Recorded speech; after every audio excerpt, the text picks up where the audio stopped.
మిత్రులారా, లో కార్బ్ స్కూలుకు హాజరవుతున్న ప్రేక్షకులకు, మనకు క్లాస్ చెబుతున్న సత్యనారాయణ గారికి, మనకి ఎప్పుడు సహకరిస్తున్న సోమరాజు గారికి స్వాగతం, సుస్వాగతం.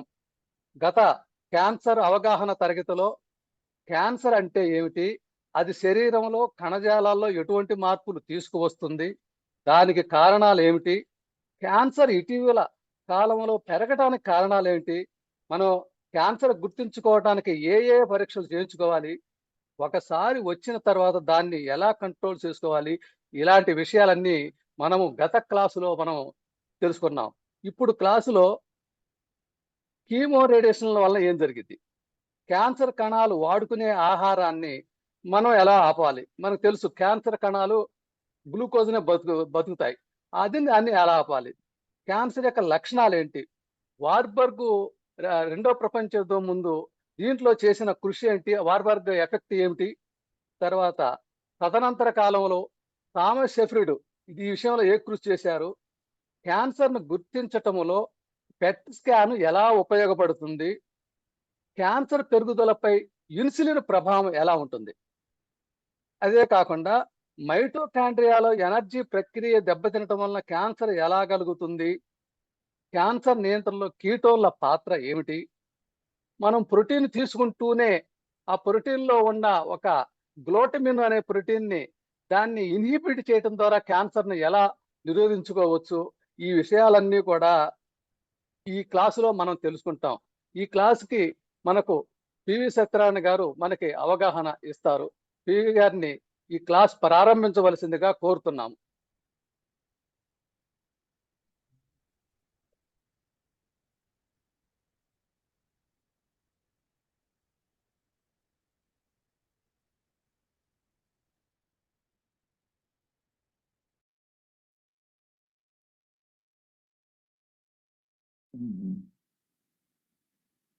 ప్రేక్షకులందరికీ నమస్కారం. ఈ మాట మనం క్యాన్సర్ కణాలు దేని మీద ఏ శక్తి మీద ఆధారపడి బతుకుతున్నాయి, అలాగే మామూలు కణాలు కూడా మనం తినే ఆహార పదార్థాలని అరిగించుకుని అవి శక్తివంతంగా ఎనర్జీ కంటిన్యూస్ సప్లై ఉన్నంత వరకు వాటి యొక్క నార్మల్ ఎదుగుదల జరుగుతూ ఉంటుంది. అలాగే క్యాన్సర్ కణాలు కూడా కొన్ని పరిస్థితులు అంత అనుకూలంగా లేకపోయినా కానీ ఎనర్జీ అన్నది కంటిన్యూస్గా సప్లై అవుతున్నంత కాలము వాటి మనుగడకి పెద్ద ప్రాబ్లం ఉండదు. ఒక్కసారి మన క్యాన్సర్ మెటబాలిజాన్ని అర్థం చేసుకుని దాని ద్వారా ఏ శక్తిని అయితే పొందుతున్నాయో ఆ శక్తిని ఆపగలిగినట్టయితే క్యాన్సర్ కణాలు కూడా మనుగడ కష్టమయ్యి త్వరితగతిని అవి చనిపోయే అవకాశం ఉంటుంది. ఈ ప్రిన్సిపల్ని వాడుకుని ఎన్నో రకరకాల ఎంతో మంది శాస్త్రజ్ఞులు ఈ కొత్త రకమైన ట్రీట్మెంట్ని ప్రతిపాదిస్తారు.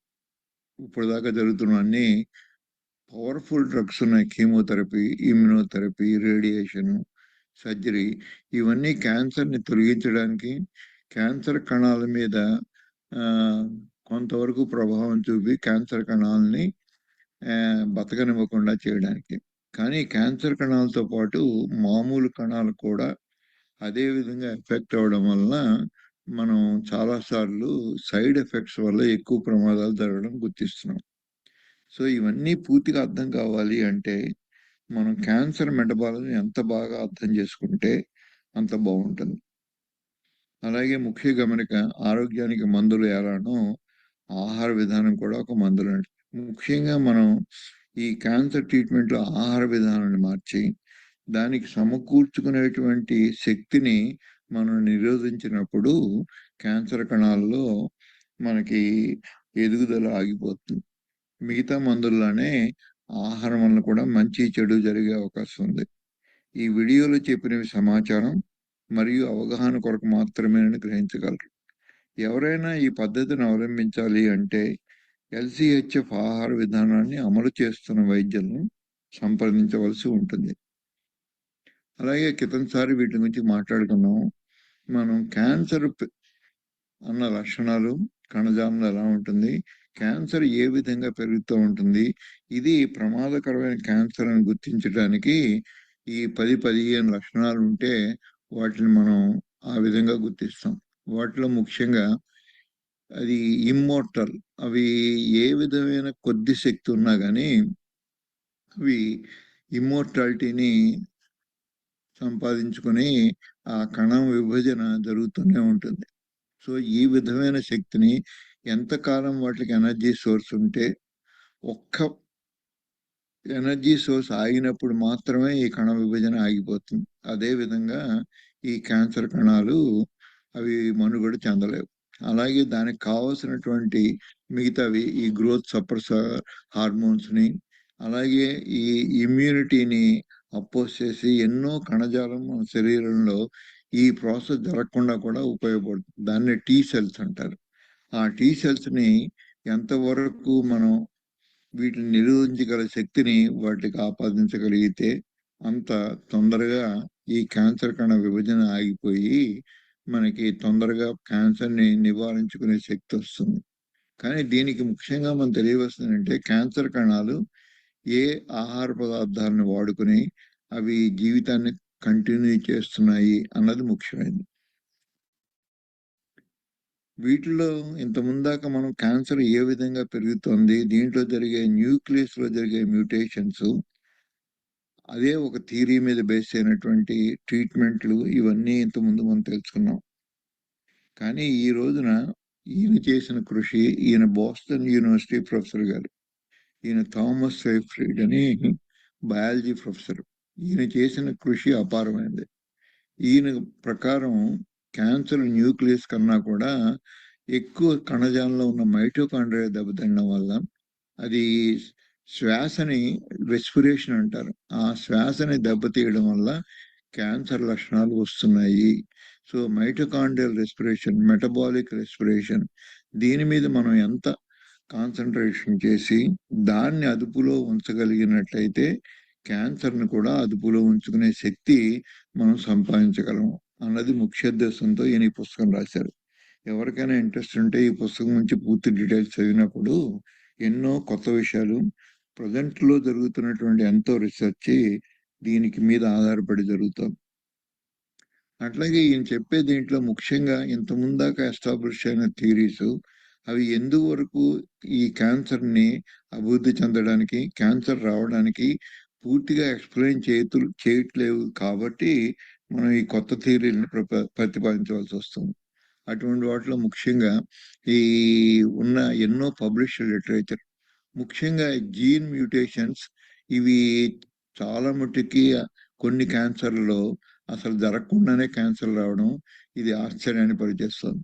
అలాగే క్యాన్సర్ డ్రైవర్ జీన్స్ అన్నది, ఈ డ్రైవర్ జీన్స్ అన్నవి మామూలు సెల్స్లో ఉన్నా అవి క్యాన్సర్నిగా రూపొందించట్లేదు. అంటే మనం ఇంతదాకా నమ్మినటువంటి ఈ మ్యూటేషన్ థియరీలో మ్యూటేషన్స్ అన్న లేకుండా కూడాను, అలాగే కొన్ని మ్యూటేటెడ్ జీన్స్ ఉన్నా కానీ క్యాన్సర్ రాని పక్షంలో మనం అనుకునే కాజ్ ఎఫెక్ట్ అలా పూర్తిగా మనకి ఈ సంబంధం కొంతవరకు అర్థం చేసుకోవడం కష్టంగా ఉంది.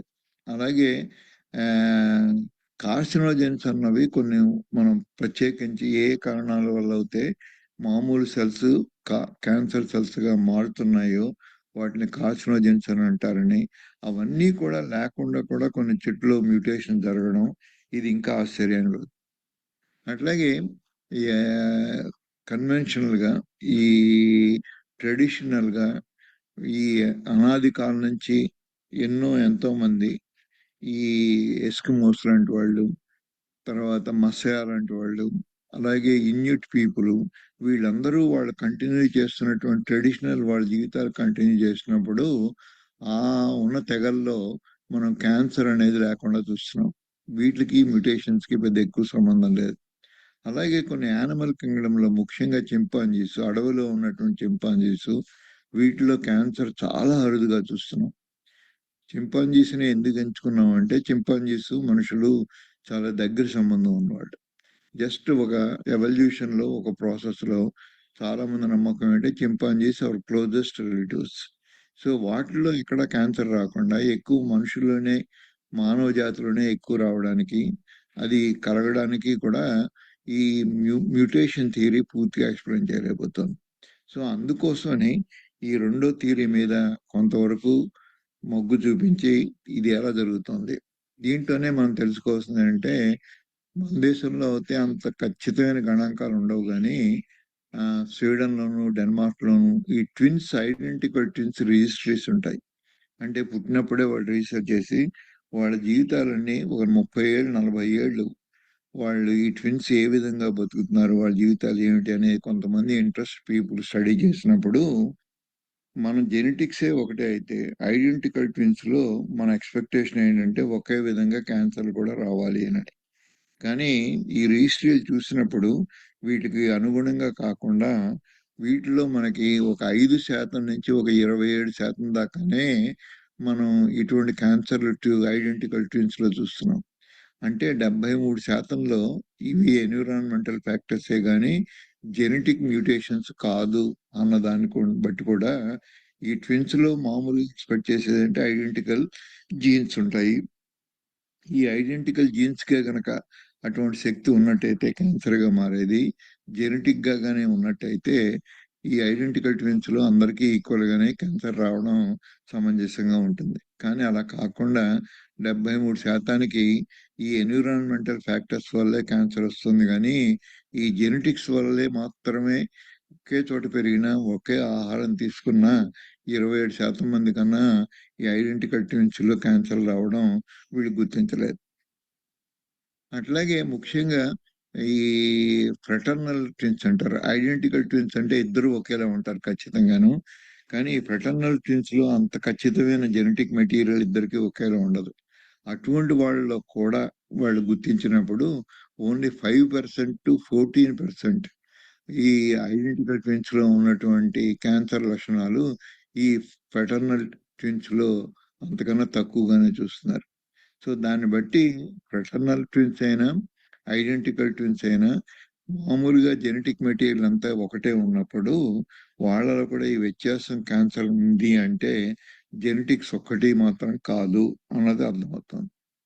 అలాగే ఇంకొక ప్రూఫ్ ఏంటంటే మనకి ఇండియాలోంచి చాలామంది మన భారతీయ సంతతి వాళ్ళు మిగతా దేశాలకు వెళ్ళారు. ముఖ్యంగా అమెరికా, ఆస్ట్రేలియా, యూరోప్ ఇలా అభివృద్ధి చెందిన దేశాలకు వెళ్ళినప్పుడు ఈ భారతీయుల్లో ఉన్న క్యాన్సర్‌కి అక్కడ లోకల్‌గా ఉన్నటువంటి ఆ యూరోపియన్ పాపులేషను, అమెరికన్ పాపులేషన్‌తో చూస్తే మన భారతీయుల్లో కొన్ని కొన్ని రకాల క్యాన్సర్‌లు అతి తక్కువగా ఉండడం కూడా చాలా మందిని ఆశ్చర్యపరుస్తుంది.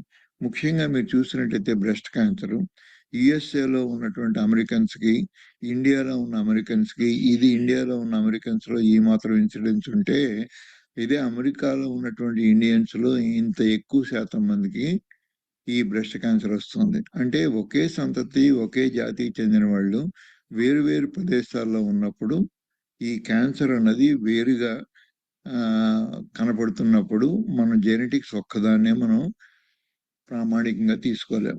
మిగతా ఉన్న చుట్టుపక్కల ఉన్న ఎన్విరాన్మెంట్‌లో ఉన్న ఫ్యాక్టర్సే ఎక్కువ ఇన్‌ఫ్లుయెన్స్ చేయడం వల్ల భారతీయ సంతతి వాళ్ళైనా గానీ, అమెరికాలో ఉండడం మొదలుపెట్టిన తర్వాత వాళ్ళల్లో బ్రెస్ట్ క్యాన్సర్ ఎక్కువ కనపడుతోంది. అలాగే అమెరికాలో ఉన్నటువంటి వివిధ తరగతులు ఒక్క ఎన్విరాన్మెంటల్ ఫ్యాక్టర్స్ అంటే కాదు. అలాగే దాంట్లో ఉన్నటువంటి నల్లజాతి వారు, తెల్లజాతి వారు, ఈ మెక్సికో నుంచి వచ్చే హిస్పానికన్స్ ఇలా రకరకాల ఏషియన్స్ వాళ్ళు వీళ్ళందరూ ఉన్నటువంటి అమెరికా దేశంలో ఒక మీరు బ్రెస్ట్ క్యాన్సర్ యొక్క ఇన్సిడెన్స్ చూసినట్టయితే సిగ్నిఫికెంట్‌గా మారుతుంది. 101 నుంచి 139 దాకా వీళ్ళకి 10,00,000 మందిలోనూ స్త్రీలలో ఈ క్యాన్సర్ యొక్క లక్షణాలు కనపడడం ఇది కూడా మనకి ఒక ఎన్విరాన్మెంటే కాదు, ఒక జెనెటిక్సే కాదు, ఇంకా చాలా ఫ్యాక్టర్స్ ఉన్నాయి అన్నదాన్ని నిరూపిస్తున్నాయి. అట్లాగే మనం చూసినట్టయితే మనందరికీ పరిచితమైనటువంటి ఈ మామిడికాయ టెంకలు. ఈ ఒకే చెట్టుకి చెందిన మామిడికాయ టెంకల్లో ఒకే జీన్స్ ఉండే లక్షణం ఉంది. ఈ మామిడికాయ టెంకలను 2, 3 తీసుకొని మనం ఒక మామిడికాయ టెంకను వేరే పరిస్థితుల్లోను, ఇంకొక మామిడికాయ టెంకను వేరే సరౌండింగ్స్‌లో మనం పాతిపెట్టినట్టయితే ముఖ్యంగా మనం చూసామనుకోండి దీనికి పుష్కలంగా దొరికేటువంటి ఎరువులు, దీనికి కావాల్సినటువంటి అన్ని సౌకర్యాలు, నీరు, ఎరువులు అన్నీ దొరికినటువంటి ప్రదేశంలో ఈ మామిడి టెంక, అదే మామిడి టెంకు ఒకే చెట్టువి, ఒకే జీన్స్వి, ఇది ప్లాంట్ చేసినప్పుడు ఇది బాగా ఎదిగి మొత్తం మళ్ళీ కాయలు తొందరలోనే పుట్టించే అవకాశం ఉంటుంది, ఈ మిగతా పరిస్థితులన్నీ సానుకూలంగా ఉన్నప్పుడు.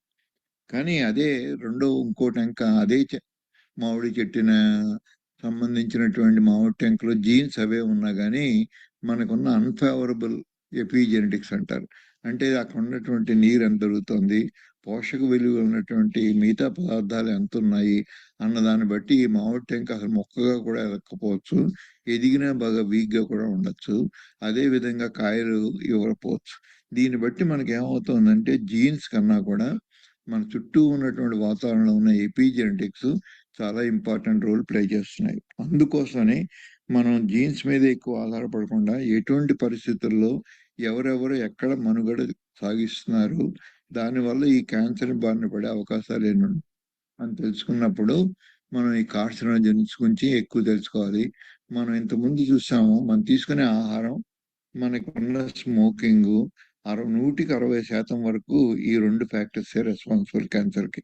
మిగతావన్నీ చిన్న చిన్న ఫ్యాక్టర్స్ ఉన్నా అవి ప్రత్యేకమైన పరిస్థితుల్లో ఎవరైనా ఎక్కువ ఎక్స్పోజర్ ఉంటే తప్ప వాటి రెండింటికన్నా మిగతా వాటి నుంచి కాన్సన్ట్రేట్ చేయాలి. అలాగే ఎక్స్ట్రా సెల్యులర్ సోర్స్, ఇది ముఖ్యంగా మన శరీరంలో జరిగేటువంటి రియాక్టివ్ ఆక్సిజన్ స్పీషీస్, వీటిని మార్చడం ద్వారా మనకి క్యాన్సర్ లక్షణాలు వస్తున్నాయి అన్నది కామన్ పాత్వేగా దీన్ని గుర్తించారు. ఈ పాత్వేలో ఈ రియాక్టివ్ ఆక్సిజన్ స్పీషీస్ వచ్చే ముందు మనకున్న ఎక్స్టర్నల్ ఫ్యాక్టర్స్ లైక్ రేడియేషను, అలాగే మనం తీసుకునేటువంటి ఆహారంలో ఎన్నో రకరకాల పదార్థాలు, కార్సినోజెన్స్, మన చుట్టూ వాతావరణంలో ఉన్న కార్సినోజెన్స్, మనకున్నటువంటి ఈ ఒబేసిటీ, ముఖ్యంగా మన శరీరంలో పెరిగిపోయిన ఈ ఫ్యాటు, అవి రిలీజ్ చేసే కెమికల్స్, ఇవన్నీ ఇన్ఫ్లుయెన్స్ చేసి మనకి క్యాన్సర్ రావడానికి ఎక్కువ ఉపయోగపడుతున్నాయి.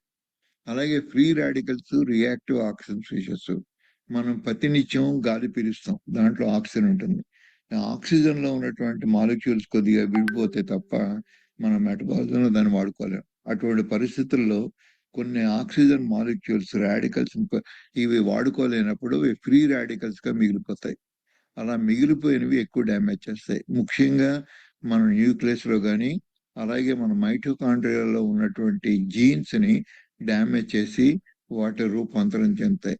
అంటే అల్టిమేట్గా ఏవైతే రియాక్టివ్ ఆక్సిజన్ స్పీషీస్ని మారుస్తున్నాయో, యాంటీ ఆక్సిడెంట్స్ లేకపోవడం కానీ, లేక మనకు ఎక్స్ట్రేనియస్ ఫ్యాక్టర్స్ కానీ, ఇంట్రిన్సిక్ ఫ్యాక్టర్స్ వల్ల కానీ, ఏ ఆహార పదార్థాలు మనం తీసుకుని ఆక్సిజన్ ద్వారా దాన్ని ఎనర్జీగా మార్చుకుంటున్నప్పుడు ఈ ఆక్సిజన్లో జరుగుతున్నటువంటి అవకతవకలు మనకి క్యాన్సర్ను కలగజేసే అవకాశం ఎంతైనా ఉంది. ఫుడ్గా డైరెక్ట్గా కాకుండా ఈ ఆక్సిజన్తో మిళితమైనప్పుడు ఆ ఫ్రీ రాడికల్స్ రిలీజ్ అయినప్పుడు ఆ ఫ్రీ రాడికల్స్ ఈ మామూలుగా ఉన్న సెల్స్ని ఇటువంటి వికృత రూపమైన సెల్స్గా మార్చగలుగుతాయి. ఇవి ఆక్సిడేటివ్ స్ట్రెస్ అంటారు దీన్ని. ఈ పర్టికులర్లీ ఈ ఉన్నటువంటి ఫ్రీ రాడికల్స్ ఏదైతే మన జీవన క్రియలో, మన మెటబాలిజంలో మనం తీసుకున్న గాలి, మనం తీసుకున్న ఆహార పదార్థాల్లో ఉన్న కార్బను, ఈ రెండు మిళితమయ్యి ఈ రసాయనిక క్రియలు జరుగుతున్నప్పుడు ఆక్సిజన్ ఫ్రీగా గనక లిబరేట్ అయినట్లయితే దాని యొక్క డ్యామేజ్ చేసేటువంటి పొటెన్షియల్ పెరుగుతూ ఉంటుంది. కొంతవరకు దాన్ని మనం అదుపులో ఉంచుకోగలం. మనకున్న యాంటీ ఆక్సిడెంట్స్, పర్టికులర్లీ గ్లూటాథయాన్ అనేటువంటి ఒక యాంటీ ఆక్సిడెంట్ మన శరీరంలో తయారవుతుంది. అది ఈ రెండు బ్యాలెన్స్ చేసినప్పుడు ఏ ప్రమాదాలు జరగవు. కానీ ఒకవేళ ఈ reactive oxygen species, free radicals ఎక్కువ ఉన్నా, దీన్ని న్యూట్రలైజ్ చేసేటువంటి గ్లూటాథయాన్ అనే యాంటీ ఆక్సిడెంట్ తగ్గిన మిగతా పరిస్థితులు దేనికైనా సహకరించినప్పుడు ఈ మామూలు సెల్స్ అన్ని క్యాన్సర్ సెల్స్గా మారిపోతాయి. అలాగే మనకి ఎన్నో థియరీలు ఉన్నా కానీ మీరు కొంతమంది వినే ఉండొచ్చు, దీంట్లో ఈ ప్రోక్రస్టీస్ బెడ్ అంటారు. ఇది గ్రీక్ మైథాలజీలో ఒక స్టోరీ.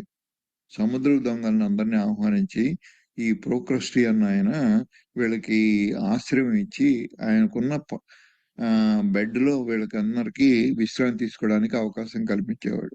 కొద్దిమందికి ఈయనకి ఇష్టం లేని వాళ్ళని చూసినప్పుడు వాటిలో సముద్ర దొంగలు ఉన్నారు, ఇటువంటి వాళ్ళందరినీ కూడా మనం ఏరి పారైపోతే సమాజం బాగుపడదని ఒక మంచి ఉద్దేశం తర్వాత ఆయనకి అంత డిస్టింగ్విష్ చేయలేని పరిస్థితిలో ఉన్నప్పుడు ఈ బెడ్కి సరిపడేటువంటి మనుషుల్ని వాళ్ళు గనక ఈ బెడ్లో గనక వాళ్ళకున్న బెడ్లో కనుక పట్టకపోతే పొట్టి వాళ్ళు అయితే వాటిని సాగదీయడం, పొడుగు వాళ్ళు అయితే ఈ కాళ్ళు నరికేయడం కూడా చేసి ఆ బెడ్లో పట్టేట్టుగా వాళ్ళందరినీ మనుషుల్ని ఈ బెడ్కి అనుకూలంగా మార్చేవాడని ఈ గ్రీక్ మిథాలజీ స్టోరీ చెప్తూ ఉంటుంది. అటువంటి బెడ్నే ప్రోక్రస్టీ బెడ్ అంటారు. కానీ నిజ జీవితంలో ఈ రోజున అది లేకున్నా లేకపోయినా చాలా మంది సైంటిస్టులు దీన్ని ఈ వక్ర పద్ధతిని వాడుకుని ఈ బెడ్ ఎంతవరకు నిజమో ఎంతమందికి ఉపయోగపడిందో మాకు తెలియదు, కానీ ఈ రోజున ఎన్నో స్టడీలు చేస్తూ కొన్ని కొన్ని హైపోథసిస్లు ప్రపోజ్ చేసి దానికి వచ్చిన రిజల్ట్స్ని వాళ్ళకి అనుకూలంగా ఈ బెడ్కి సరిపోయేట్టుగా వాళ్ళు అనుకున్న హైపోథసిస్ సరిపోయేట్టుగా వాటన్నిటిని వక్రీకరించి అవసరం వస్తే కుదించి అవసరం వస్తే మిగతా చోట్ల కొన్ని సాగదీసి వాటికి ఉన్న ప్రాబబిలిటీ వాల్యూని మార్చి దానికి ఒక సైంటిఫిక్ వ్యాలిడిటీని కలగజేస్తున్నారు. ఇది కొంతవరకు దురదృష్టం. మన సైంటిఫిక్ కమ్యూనిటీలో ఇటువంటి వాళ్ళు కొన్ని లాభాపేక్షతో కొన్ని గౌరవం పెరుగుతున్నానో లేకపోతే ఏదో విధంగా ఉన్నదాన్ని అపోజ్ చేయడం ఇష్టం లేక ఇలా కొన్ని రాంగ్ థియరీని రాంగ్ హైపోథసిస్ని సైంటిఫిక్ థింగ్ ఇవ్వడం వల్ల మామూలు సమాజంలో ఎన్నో కన్ఫ్యూజన్కి గురవుతున్నాం. వీటన్నిటి నుంచి మనం తట్టుకొని ఏది సరైన సైన్స్, ఎక్కడ ఈ వాల్యూస్ అన్ని డిస్టార్ట్ అయ్యాయి, అది సైన్స్ అని నమ్మడానికి కొంతమంది శాస్త్రకారులు ప్రయత్నం చేస్తుంటే దాని మీద క్రిటికల్ అనాలిసిస్ ఉంది. దాన్ని అవగాహన చేసుకున్నప్పుడు మాత్రమే వీటి బారి నుంచి మనం దూరంగా ఉండగలుగుతాం. అట్లాగే సొమాటిక్ మ్యూటేషన్స్ ఒకటే కారణం కాకపోతే మనం క్యాన్సర్ రావడానికి కారణం ఏంటి, దాన్ని ఏ విధంగా మనం అదుపులో ఉంచడానికి ఈ రెండిట్ల కాంట్రవర్సీలో మనం వాటి గురించి ఈ రోజే క్లారిఫికేషన్ తెచ్చుకోవాల్సిన అవసరం లేదు. కానీ ఏ థియరీని నమ్మితే ఈ ఉన్న ఎనర్జీ సెల్స్ క్యాన్సర్ సెల్స్ ని మనం తగ్గించగలిగితే వాటి మనుగడ కష్టం అవుతాయి, క్యాన్సర్ అదుపులో ఉంటే దాన్ని అనుసరిద్దాం. సో అటువంటి వాటిలో శాస్త్రకారులు చాలా మంది ముఖ్యమైన వాళ్ళ వార్బర్గ్ ఈయన 1950 సంవత్సరంలోను 1931 సంవత్సరంలో ప్రపోజ్ చేసి క్యాన్సర్ కణాలు ఎలా బతుకుతాయి అనే దాని మీద ఈయనకి నోబెల్ ప్రైజ్ కూడా ఇవ్వడం జరిగింది. అలాగే ఈ మధ్య కాలంలో 2012లో ఈ వార్బర్గ్ ప్రపోజ్ చేసిన ఒక్క థియరీ పూర్తిగా ఈ రోజు ఉన్నటువంటి క్యాన్సర్ని పూర్తిగా ఎక్స్ప్లెయిన్ చేయలేనప్పుడు ఈ స్వేఫ్రీడ్ అన్న ఆయన, మిగతా డార్లింగ్టన్ వీళ్ళందరూ కూడా ఇంకా ఫర్దర్ రీసెర్చ్ చేసి ఈయన ఒక్క షుగర్ గురించి మాత్రమే కనిపెట్టారు అప్పుడు వార్బర్గ్. అలా షుగర్ కాకుండా ప్రోటీన్స్ కూడా వాడుకుని క్యాన్సర్లు పెరుగుతున్నాయి అని, క్యాన్సర్లు పూర్తిగా అదుపులో రావాలంటే మనం గ్లూకోజ్ని ఈ ప్రోటీన్స్ని కూడా కంట్రోల్ చేయకుండా, పర్టికులర్లీ గ్లూటమైన్ అనే ఒక ప్రోటీన్ మనం కంట్రోల్ చేయకుండా క్యాన్సర్ని అదుపులో తీసుకురాలేము అన్నదాన్ని రీసెర్చ్ ఎంతో ముందంజ వేస్తుంది. ఈ వార్బర్గ్ ఆయన ఏం చెప్పారంటే cancer arises from damage to cellular respiration. మనకు ఉన్నటువంటి మెటబాలిజం అంతా మైటోకాండ్రియాలో మనం తీసుకున్న గాలి, మనం తిన్నటువంటి కార్బను రెండు అక్కడ మండుతాయి. దీన్ని సెల్యులర్ రెస్పిరేషన్ అంటారు. సో ఇటువంటిది కుంటుపడినప్పుడు మాత్రమే మామూలు సెల్స్ డ్యామేజ్ అయ్యే అవకాశం ఉంటుంది. అలాగే ఈ ఇన్సఫిషియెంట్గా పూర్తిగా అసలు గాలి లేకపోతే, పూర్తిగా ఎనర్జీ లేకపోతే చచ్చిపోతాయి సెల్స్. కానీ అలా కాకుండా త్రిశంకు స్వర్గంలో కొంత ఎనర్జీ ఉండి కొంత ఎనర్జీ లేకపోవడం వల్ల ఈ రూపాంతరాలు చెంది క్యాన్సర్గా మారుతాయి. దీనికి ఇన్సఫిషియెంట్ రెస్పిరేషన్. ఇలా ఉన్నప్పుడు ఏం చేస్తాయంటే ఈ క్యాన్సర్ కణాలు ఆక్సిజన్ అవసరం లేకుండా ఏకకణజీవులుగా మనం ఉన్నప్పుడు ఒకప్పుడు ఈ ఈ ఎవల్యూషన్ అంతా రానప్పుడు భూమి మీద ఆక్సిజనే లేనప్పుడు ఏకకణ జీవులు గ్లూకోజ్ను ఒక్కదాన్ని తిని దాన్ని పులిసిపోయే చేసుకుని ఫెర్మెంటేషన్ అంటారు. ఆ ప్రాసెస్లో వచ్చినటువంటి ఎనర్జీని వాడుకుని అవి బతకడం మొదలుపెట్టాయి. సో ఇప్పుడు ఆక్సిజన్ ఉన్నా సరైన పరిస్థితులు లేవు కాబట్టి, ముఖ్యంగా మైటోకాండ్రియా అన్నది లేని పక్షంలో ఏకకణ జీవి నుంచి మనం ఎన్నో తెచ్చుకున్నాము. అటువంటి వాటిలో మైటోకాండ్రియా. ఆ మైటోకాండ్రియా సరిగా పనిచేయనప్పుడు ఈ ఉన్న గ్లూకోజ్ని ఫెర్మెంట్ చేసి దాని ద్వారా వచ్చిన శక్తిని వాడుకుంటాయి. అంచేత క్యాన్సర్కు ఉన్న ముఖ్యమైన లక్షణం ఏంటంటే ఈ ఎన్హాన్స్డ్ ఫెర్మెంటేషన్. ఇది సిగ్నేచర్ మెటబాలిక్ మెలడీ. అంటే దీన్ని మనం గుర్తుపట్టినట్టయితే ఈ ఫెర్మెంటేషన్ ప్రాసెస్ జరుగుతోందా లేదా, అది ముఖ్యంగా క్యాన్సర్ కణాలు వాడుకుంటాయి ఎనర్జీకి. అలా కాని పక్షంలో మెటబాలిజం మనకి ఈ ఉన్నటువంటి మైటోకాండ్రియాలో దెబ్బతిన్నప్పుడు ఆ సెల్ ఆక్సిజన్ వాడుకోలేదు. కానీ అటువంటి పరిస్థితుల్లోనే ఆక్సిజన్ ఉండి కూడా ఆక్సిజన్ వాడుకోలేని పరిస్థితుల్లో మాత్రమే ఈ క్యాన్సర్‌లు ఈ కణజాలం వాటిని మెటబాలిజాన్ని మార్చుకుని అవి సర్వయ్యే అవకాశం ఉంది అన్న థియరీని ఈయన వార్బర్గ్ ప్రపోజ్ చేసిన థియరీని ఎక్స్టెండ్ చేసి ఏ విధంగా క్యాన్సర్ కణాలు వాటి మెటబాలిజం జరుగుతోంది అని ఫర్దర్ రీసెర్చ్ ఇంకో స్టెప్ ఫార్వర్డ్ తీసుకెళ్లారు.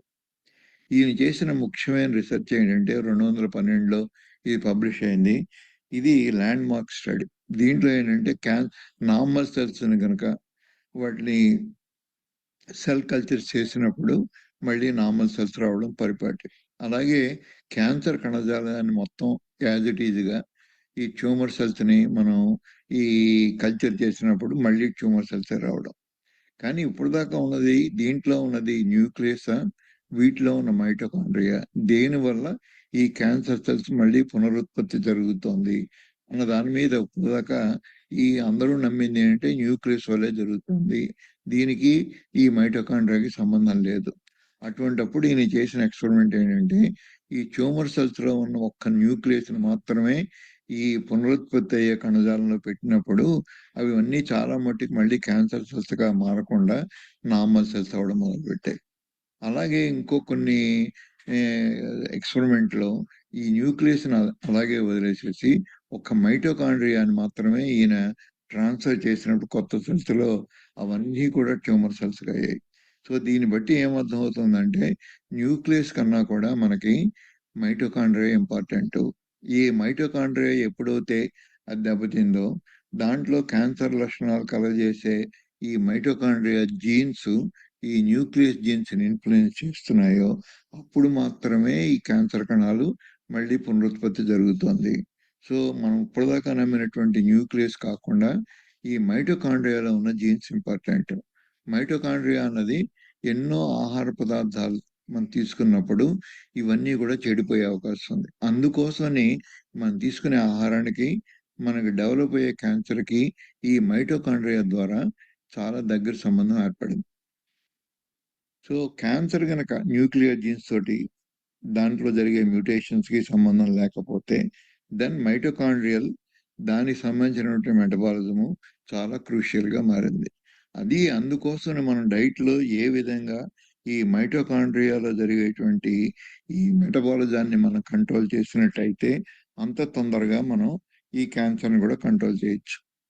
సో, మనం చేస్తుందేంటంటే ఇప్పుడు cancer gets energy from where అన్నది తెలుసుకొని క్యాన్సర్‌కి శక్తి ఎక్కడి నుంచి వస్తుంది అన్నది తెలిసినప్పుడు ఆ ఎనర్జీ సోర్స్‌ని మనం మార్చినట్టయితే మనం క్యాన్సర్ కణాలను కూడా కంట్రోల్ చేసే శక్తి మనకొస్తుంది. దీనికోసం ఆయన ఈ వార్బర్గ్ చెప్పింది ఏంటంటే 1937 సంవత్సరంలో no disease including cancer can exist in alkaline environment. అంటే ఎసిడిక్ ఎన్విరాన్మెంట్ కావాలి. మన బ్లడ్ పీచ్ కూడా మామూలుగా 7.4 ఉంటుంది. అంటే స్లైట్లీ ఆల్కలైన్. మన కణజాలంలో ఉన్నటువంటి ఎన్విరాన్మెంట్ కూడా ఆల్కలైన్. అది ఎప్పుడైతే మనకి ఈ ఫెర్మెంటేషన్ లాంటివి జరిగినప్పుడు అది ఎసిడిక్‌గా ఎన్విరాన్మెంట్ మైక్రో ఎన్విరాన్మెంట్‌లో ఎసిడిక్‌గా మారినట్టయితే అప్పుడు క్యాన్సర్ కణాలకి ఉద్భవించే అవకాశం ఉంటుంది. కానీ బ్లడ్‌లో పీహెచ్ అప్పుడు మారదు. అది మ్యాక్రో ఎన్విరాన్మెంట్. అంటే మైక్రో ఎన్విరాన్మెంట్ అంటే సెల్ వితిన్ ది సెల్‌లో అక్కడున్నటువంటి పీహెచ్‌లో లాక్టేట్ అనే పదార్థం చేరినప్పుడు అది ఎసిడిక్‌గా మారినప్పుడు అది దోహదం చేస్తుంది. అందుకోసం ఈ లాక్టేట్ ఎంత ఉంటే అంత క్యాన్సర్ కణాలు పెరిగే అవకాశం ఉంటుంది. అందుకోసమని గ్లూకోజ్ లాంటి ఫెర్మెంటబుల్ ఫ్యూయల్స్‌ని అది లాక్టేట్‌గా మార్చుకొని దానిలో మైక్రో ఎన్విరాన్మెంట్‌ని అవి మార్చుకొని ఆక్సిజన్ ఉంటే అది ప్రమాదం. ఆక్సిజన్ అసలు వాడుకోకుండానే వాళ్ళ ఎన్విరాన్మెంట్‌ని మార్చుకుంటున్నాయి. ఆ విధంగా దీన్నే వార్బర్గ్ ఎఫెక్ట్ అంటారు. వార్బర్గ్ ఎఫెక్ట్‌ని ఒక సెంటెన్స్‌లో చెప్పాలంటే ఎన్‌రోబిక్ మెటబాలిజం అంటే ఆక్సిజన్ అవసరం లేకుండా ఉన్న మెటబాలిజాన్ని ప్రోత్సహిస్తూ in the presence of oxygen, oxygen ఉన్నప్పుడు కూడా ఆక్సిజన్ లేకపోతే ఏ విధంగా మన శక్తిని పొందుతామో అటువంటి మెటబాలిజంగా కన్వర్ట్ అయినప్పుడు ఈ క్యాన్సర్ సెల్స్ ఉధృతం పెరుగుతుంది. దీన్నే వార్బర్గ్ ఎఫెక్ట్ అంటారు. సో ఈ ఎఫెక్ట్ మనం ఎంత తగ్గించగలము, ఆ రోజుల్లో వార్బర్గ్ చేసిన రీసెర్చ్ అంతా ఒక్క షుగర్ని మాత్రమే వాడుకుని జరుగుతోంది అని ఆయన కనిపెట్టింది. కానీ ఆయన తర్వాత థియరీ ఎందుకు వీగిపోయింది, ఎక్కువ మంది దాన్ని నమ్మడానికి అవకాశం లేకుండా పోవడానికి కారణం ఈ క్యాన్సర్ కణాలు ఒక షుగర్ని తగ్గించేంత మాత్రాన వాటి గ్రోత్ ఆగపోవడము, అవి ప్రోటీన్స్ ద్వారా కూడా అవి శక్తిని మార్చుకుని, అది కూడా ఫెర్మెంటల్ ఫ్లూయిడ్గా మార్చుకుని అవి ఎనర్జీ పొందడము, ఈ వార్బర్గ్ ఎఫెక్ట్, వార్బర్గ్ థియరీని కొంతవరకు వీకెన్ చేసాయి. కానీ తర్వాత ఈ సేఫ్రీ వీళ్ళందరూ తెలుసుకుంది అంటే sugar addiction is Achilles heel of the cancer cells. అంటే క్యాన్సర్ కణాలు షుగర్ లేకుండా బతకలేవు. ఎప్పుడైతే షుగర్ని తగ్గించేస్తామో అది వేరే సోర్స్ ద్వారా కొంతవరకు బతికే అవకాశం ఉంటుంది. అది కూడా మనం తగ్గించగలిగినట్లయితే ఈ 2 సోర్సులు షుగరు, గ్లూటమైన్ అంటే అది అమైనో యాసిడ్ మనం తిన్న ప్రోటీన్స్ నుంచి వస్తుంది. ఈ రెండిటిని మనం తీసేసినట్టయితే, క్యాన్సర్కి అందకుండా చేసినట్టయితే మనం క్యాన్సర్ మీద పట్టు సాధించగలం. కానీ అన్ని ఆహారాలు మానేసి ఏమి తినకపోతే ఈ 3 సాధ్యం. కానీ ఎంతకాలం మనం ఏమి తినకుండా ఉండగలము? క్యాన్సర్ కణాలు చచ్చిపోయే లోపుగానే మామూలు మిగతా కణాలు కూడా చచ్చిపోయి మనం మృత్యువాతన పడే అవకాశం ఉంటుంది. సో ఇది ఒక రకంగా సొల్యూషన్‌లా కనపడినా ఏమీ తినకుండా అసలు నీళ్లు తప్ప ఏమీ తినకపోతే క్యాన్సర్ కణాలు చచ్చిపోయే అవకాశం ఉంది. ఎందుకంటే వాటికి మామూలు కణాలకి సోర్సు ఇదే, మనం తీసుకున్న ఆహారమే. క్యాన్సర్ కణాలకు కూడా తీసుకున్న సోర్సు అదే. కానీ క్యాన్సర్ కణాలను మాడేయడానికి కోసమని మనం మొత్తం అన్నం మానేస్తే, మొత్తం ఆహారం మానేస్తే అదే విధంగా మామూలు కణజాలం కూడా ఎనర్జీ రాక మనం చచ్చిపోతాం. సో దానికోసం పర్యవసానంగా మనం తెలుసుకోవాల్సింది అంటే ఓన్లీ క్యాన్సర్ కణాలకే ఆపి మామూలు కణజాలానికి మనం ఇవ్వడం నేర్చుకోవాలి. దీనికి మన శరీరంలో జరిగేటువంటి మెటబాలిజం ఏమిటి, క్యాన్సర్ ఏ విధంగా షుగర్‌ని వాడుకుంటున్నాయి అన్న తెలిసినప్పుడు కొంతవరకు సెలెక్టివ్‌గా క్యాన్సర్ సెల్‌కి మాత్రమే షుగర్ అందకుండా చేసే అవకాశం ఉంటుంది. దీన్నే ఈ శాస్త్రకారులు ఈ ఒక్క పాయింట్‌ని వాడుకుని మనకి ఇచ్చే ఎనర్జీని మనం గనక మార్చగలిగితే అవి మామూలు కణజాలానికి ఇచ్చి క్యాన్సర్ కణాలు వాడుకోలేని పరిస్థితి క్రియేట్ చేద్దాం. సో అటువంటి దాన్నే మీరేం చేస్తారంటే ఈ డొమినిక్ అగాస్టినో వీళ్ళు రీసెర్చర్స్ వీళ్ళందరూ కూడా కలిసి వార్బర్గ్ ఎఫెక్ట్‌ని పెంచి ఈ క్యాన్సర్ మెటబాలిజాన్ని ఆపడానికి ఎంతో కృషి చేశారు. దాంట్లో ముఖ్యంగా మనకు తెలియవలసింది ఏంటంటే క్యాన్సర్ కణాలు గ్లూకోజ్‌ని 20 రెట్లు అధికంగా మామూలు కణజాలం కన్నా వాడుకుంటాయి. ఈ ఒక్క ప్రిన్సిపల్‌ని వాడుకొని రేడియో యాక్టివ్ లేబుల్డ్ గ్లూకోజ్ ఇది గనక మనం ఇంజెక్ట్ చేసినట్టయితే క్యాన్సర్ కణాలు ఎక్కడెక్కడ ఉన్నాయో మన శరీరంలో తెలుస్తాయి. ఆ విధంగా క్యాన్సర్ కణాలు 1, 2 ఉన్నా గానీ మనం వాటిని గుర్తించే అవకాశం ఉంటుంది ఈ ఎక్స్‌రేల ద్వారా.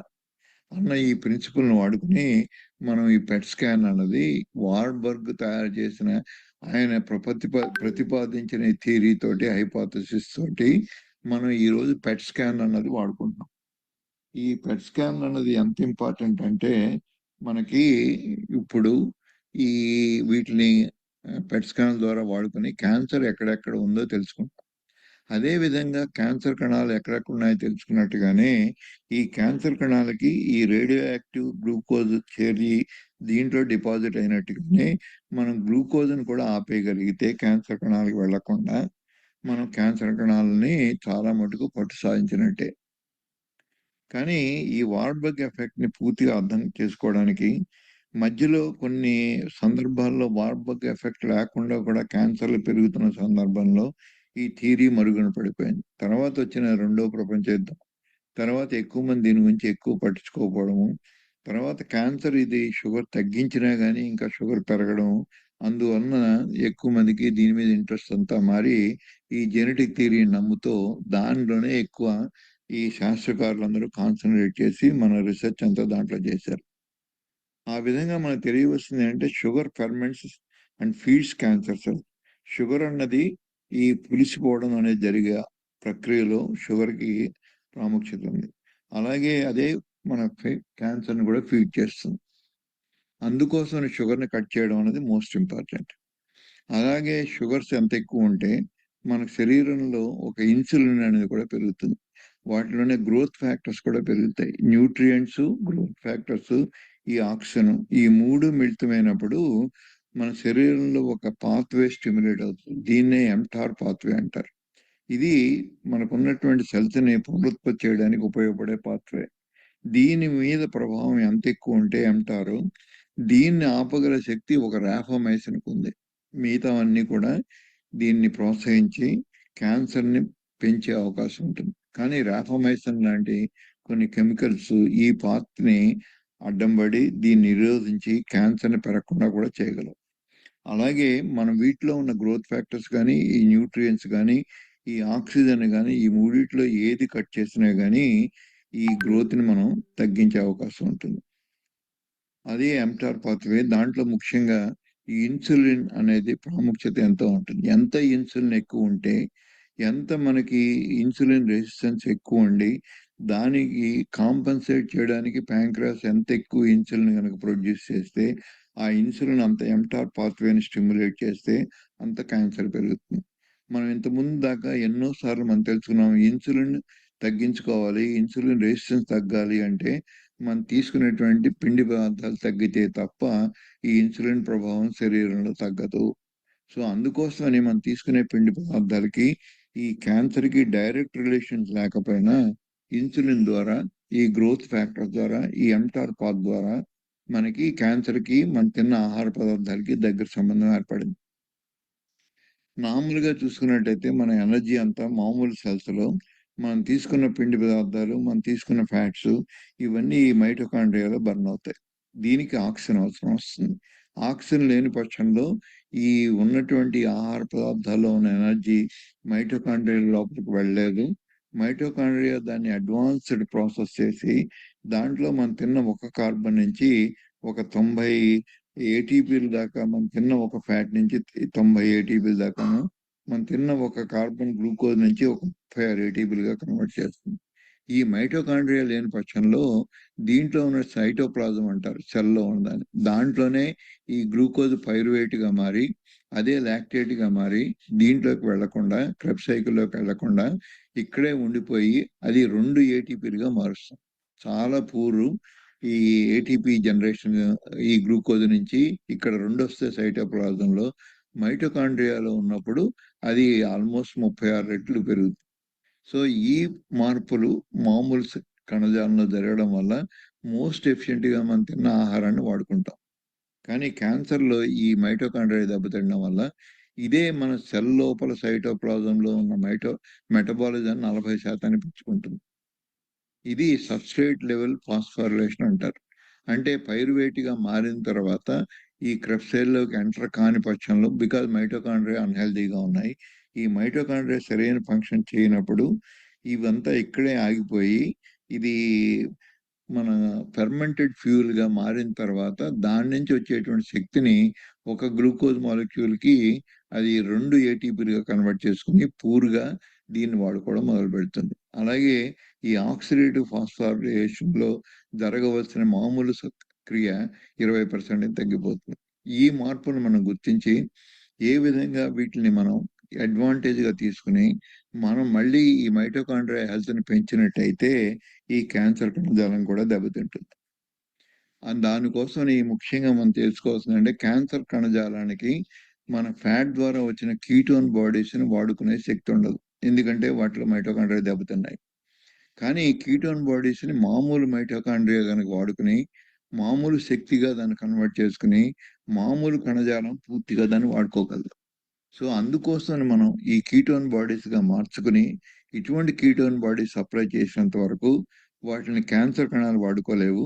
మామూలు కణజాలం వాడుకుంటాయి. ఈ ఒక్క పాయింట్‌ని మనం తీసుకొని, దీన్ని అడ్వాంటేజ్‌గా మార్చుకుని, మనం ఎన్నో ప్రోగ్రామ్‌లని డిజైన్ చేయడం జరిగింది. ఆ విధంగా క్యాన్సర్‌ని మిగతా వాటిలతో పాటు రేడియోథెరపీతో పాటు, అట్లాగే కీమోథెరపీతో పాటు, సర్జరీతో పాటు ఈ కీటోన్ గనక ఎక్కువ గనక ప్రొడ్యూస్ చేయగలిగితే మనం దీన్ని న్యూట్రిషనల్ కీటోసిస్‌లో ఉంచగలిగినట్టయితే, మనం క్యాన్సర్ కణాలను కూడా అదుపులో ఉంచగలం. ఇది చాలా ముఖ్యమైన డయాగ్రాము. మనం ఈ కీటోన్ లెవెల్స్ ఎంతవరకు మనం పెంచి, ఎంతవరకు ఈ మెటబాలిజంని కంట్రోల్ చేస్తున్నాము అన్నది మోస్ట్ ఇంపార్టెంట్. అదే విధంగా కీటోన్స్ ఎక్కువైతే కూడా ప్రమాదం ఉంది.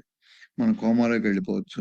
అది ఎప్పుడు జరుగుతుందంటే కీటోన్స్ 3 నుంచి 5 దాటిన తర్వాత నుంచి జరుగుతుంది. సో, మనకున్న స్కిల్ అంతా ఈ మెడికల్ సూపర్విజన్‌తో ఈ కీటోన్ బాడీస్ అన్నవి 1 నుంచి ఈ 3 మధ్యలో మెయింటైన్ చేయగలిగితే మనం పట్టు సాధిస్తాం. దీనికోసమని మెడికల్ సూపర్విజన్‌లో మాత్రమే ఈ కీటోన్ బాడీస్‌ని ఎస్టిమేట్ చేసుకున్న మాత్రమే అప్పుడు మనం దీని మీద పూర్తి అవగాహన ఉన్నట్టు. ఇది నార్మల్ మెటబాలిజంలో మనం జరిగేటువంటి లాక్టేట్ యొక్క సంఖ్య 2 మిల్లీమోల్ కన్నా ఎక్కువ రాదు ఇది. అదే 36 మిల్లీమోల్స్ ఈ మైటోకాండ్రియాలో ఈ ఆక్సిజన్‌తో ఈ పైరువేట్ కలిసినప్పుడు మనం వాడుకునే పరిస్థితి. కానీ ఎప్పుడైతే మైటోకాండ్రియా దెబ్బతింటాయో ఇది క్యాన్సర్ సెల్స్‌లో ఏమవుతుందంటే ఇది లాక్టేట్‌గా మిగిలిపోతుంది 80%. ఇక్కడ చూసినట్టయితే 2, 3% కన్నా ఎక్కువ ఉండదు. అలాగే ఏరోబిక్, ఎనరోబిక్ రెస్పిరేషన్స్‌లో ఈ ఎనరోబిక్ రెస్పిరేషన్‌ను మైటోకాండ్రియా అవసరం లేదు. కానీ ఏరోబిక్ రెస్పిరేషన్ అంటే ఆక్సిజన్ ఉన్న తర్వాత మాత్రమే ఈ మెటబాలిజంలో వాడుకునేది ఈ గ్లూకోజ్‌ని మొత్తం పైరువేట్‌గా మార్చుకుని తర్వాత దీని మైటోకాండ్రియా గనుక సరిగ్గా పనిచేసినట్టయితే దీన్ని వాడుకుంటాం. ఎప్పుడైతే మైటోకాండ్రియా పనిచేయలేదో అది లాక్టేట్‌గా మిగిలిపోయి ఇదే పులిసిపోయి ఫెర్మెంట్ అయ్యి తక్కువ ఎనర్జీ ఇచ్చి క్యాన్సర్ సెల్‌ని ఆ విధంగా కాపాడుతూ ఉంటుంది. దీన్ని కూడా మనం బ్లాక్ చేయగలిగినట్టయితే క్యాన్సర్ మీద పూర్తిగా పట్టు సాధిస్తాం. సో, దీనికి ఏం చేయాలంటే ఎన్ని కీటోన్ బాడీస్ మనం ప్రొడ్యూస్ చేయగలము బ్లడ్‌లో. దీన్నే గ్లూకోజ్ కీటోన్ ఇండెక్స్ అంటారు. ఇది <2 ఉన్నట్టయితే ఈ క్యాన్సర్ కణాలకి ఈ ఉన్న కీటోన్ బాడీస్ మామూలు కణజాలానికి ఉన్నటువంటి ఈ శక్తిలో ఉన్న తారతమ్యాన్ని మనం పూర్తిగా మనకు అనుకూలంగా వాడుకోగలుగుతాం. అంటే గ్లూకోజ్ మనకి ఎంతుంది? అది మిల్లీగ్రాముల్లో మనం మెజర్ చేసినప్పుడు 120, 110 అలాగా దాన్ని 18 చేత డివైడ్ చేసినప్పుడు అది మిల్లీమోల్స్‌లో మారుతుంది. ఈ మిల్లీమోల్స్‌లో మారిన గ్లూకోజ్‌ని కీటోన్స్ ఎన్ని మిల్లీమోల్స్ ఉందో మనం ఎస్టిమేట్ చేసి డివైడ్ చేసినప్పుడు అది <2 రావాలి. ఈ <2 వచ్చినప్పుడు 1 ఇస్తే ఇంకా మంచిది. అలాగే 2, 2.5, 3 దాకా కూడా పర్వాలేదు. ఆ 3 దాటిన దగ్గర నుంచి కీటోన్ బాడీస్ ఈ క్యాన్సర్ కణజాలాన్ని ఆపలేవు. అలాగే మామూలు కణజాలానికి కావాల్సిన శక్తి రాదు. ఈ గ్లూకోజ్‌నే వాడుకోవడం మొదలుపెడతాయి. సో, ఎప్పుడైతే గ్లూకోజ్ క్యాన్సర్ ఎక్కువ వాడుకుంటుందో ఈ రేషియో మనకి తెలుస్తూ ఉంటుంది. ఈ రేషియోని మేనేజ్ చేసినప్పుడు మనం క్యాన్సర్ కణాలను పూర్తిగా అదుపులో ఉంచగలుగుతాం.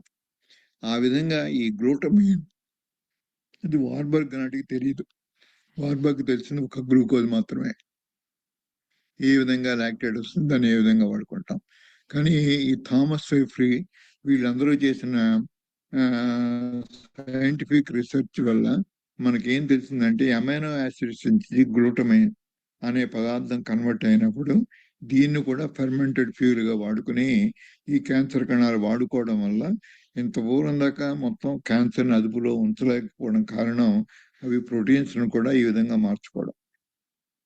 సో, ఏ విధంగా ఏమవుతుంది క్యాన్సర్‌లోను ఇవన్నీ గ్లూటమైనో ఎనాలిసిస్ దీన్ని గ్లూటమైనో లైసిస్ పాత్వే అంటారు దీన్ని. ఇది క్రెబ్స్ సైకిల్‌లో ఇంటర్మీడియేట్ ప్రొడక్ట్స్‌ని దీన్ని డైవర్ట్ చేసి ఈ గ్లూటమైన్ ఇది కన్వర్ట్ చేసుకొని ఫెర్మెంటెడ్ పాత్‌గా మార్చుకొని క్యాన్సర్ కణాలు అభివృద్ధికి తోడ్పడుతుంది. ఇది అర్థమైన తర్వాత మనం ఒక్క లాక్టేట్ గ్లూకోజ్‌ని అలాగే గ్లూటమైన్‌ని ఈ రెండిటిని కంట్రోల్ చేయనప్పుడు మనం క్యాన్సర్‌ని అదుపులో ఉంచుకోలేం.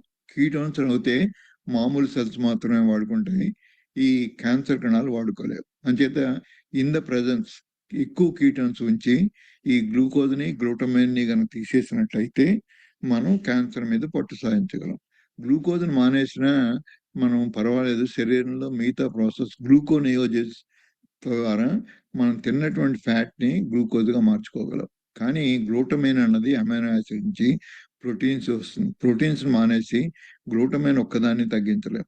అందుకోసం అలా చేసినట్టయితే మనిషి ప్రాణానికే మొత్తం ప్రాణానికే నష్టం జరుగుతుంది. సో, ఈ విధంగా ఈ గ్లూటమైన్ ఏ విధంగా దీన్ని అరికట్టాలి క్యాన్సర్ సెల్స్ దాకా వెళ్ళకుండా దీని సాంద్రత ఎలా తగ్గించాలి బ్లడ్‌లో అన్న రిసర్చ్ అంతా ఈ మధ్య కాలంలో జరిగింది. ఏ విధంగా ఏమవుతుందంటే మనం స్టాండర్డ్ డైట్ ఇచ్చినప్పుడు మనకున్నటువంటి ఈ ఈ ఆక్స్‌ఫాస్ అంటారు. ఇది ఆక్సిడేటివ్ ఫాస్ఫోరిలేషన్. ఇది ఎంత ఎక్కువ ఉంటే మన క్యాన్సర్ సెల్స్ అంత పెరుగుతాయి. మన ఈ మైటోకాండ్రియా దెబ్బతిన్నటువంటి క్యాన్సర్‌లో మనం ఈ ఆక్సిడేటివ్ ఫాస్ఫోరిలేషన్ కాకుండా మనం ఎంత కీటోన్ బాడీస్ పెంచినట్టయితే మనకంత ఉపయోగం. ఈ సబ్‌స్ట్రేట్ లెవెల్ ఫాస్ఫోరిలేషన్ ఇవన్నీ కొద్దిగా టెక్నికల్ టర్మ్స్.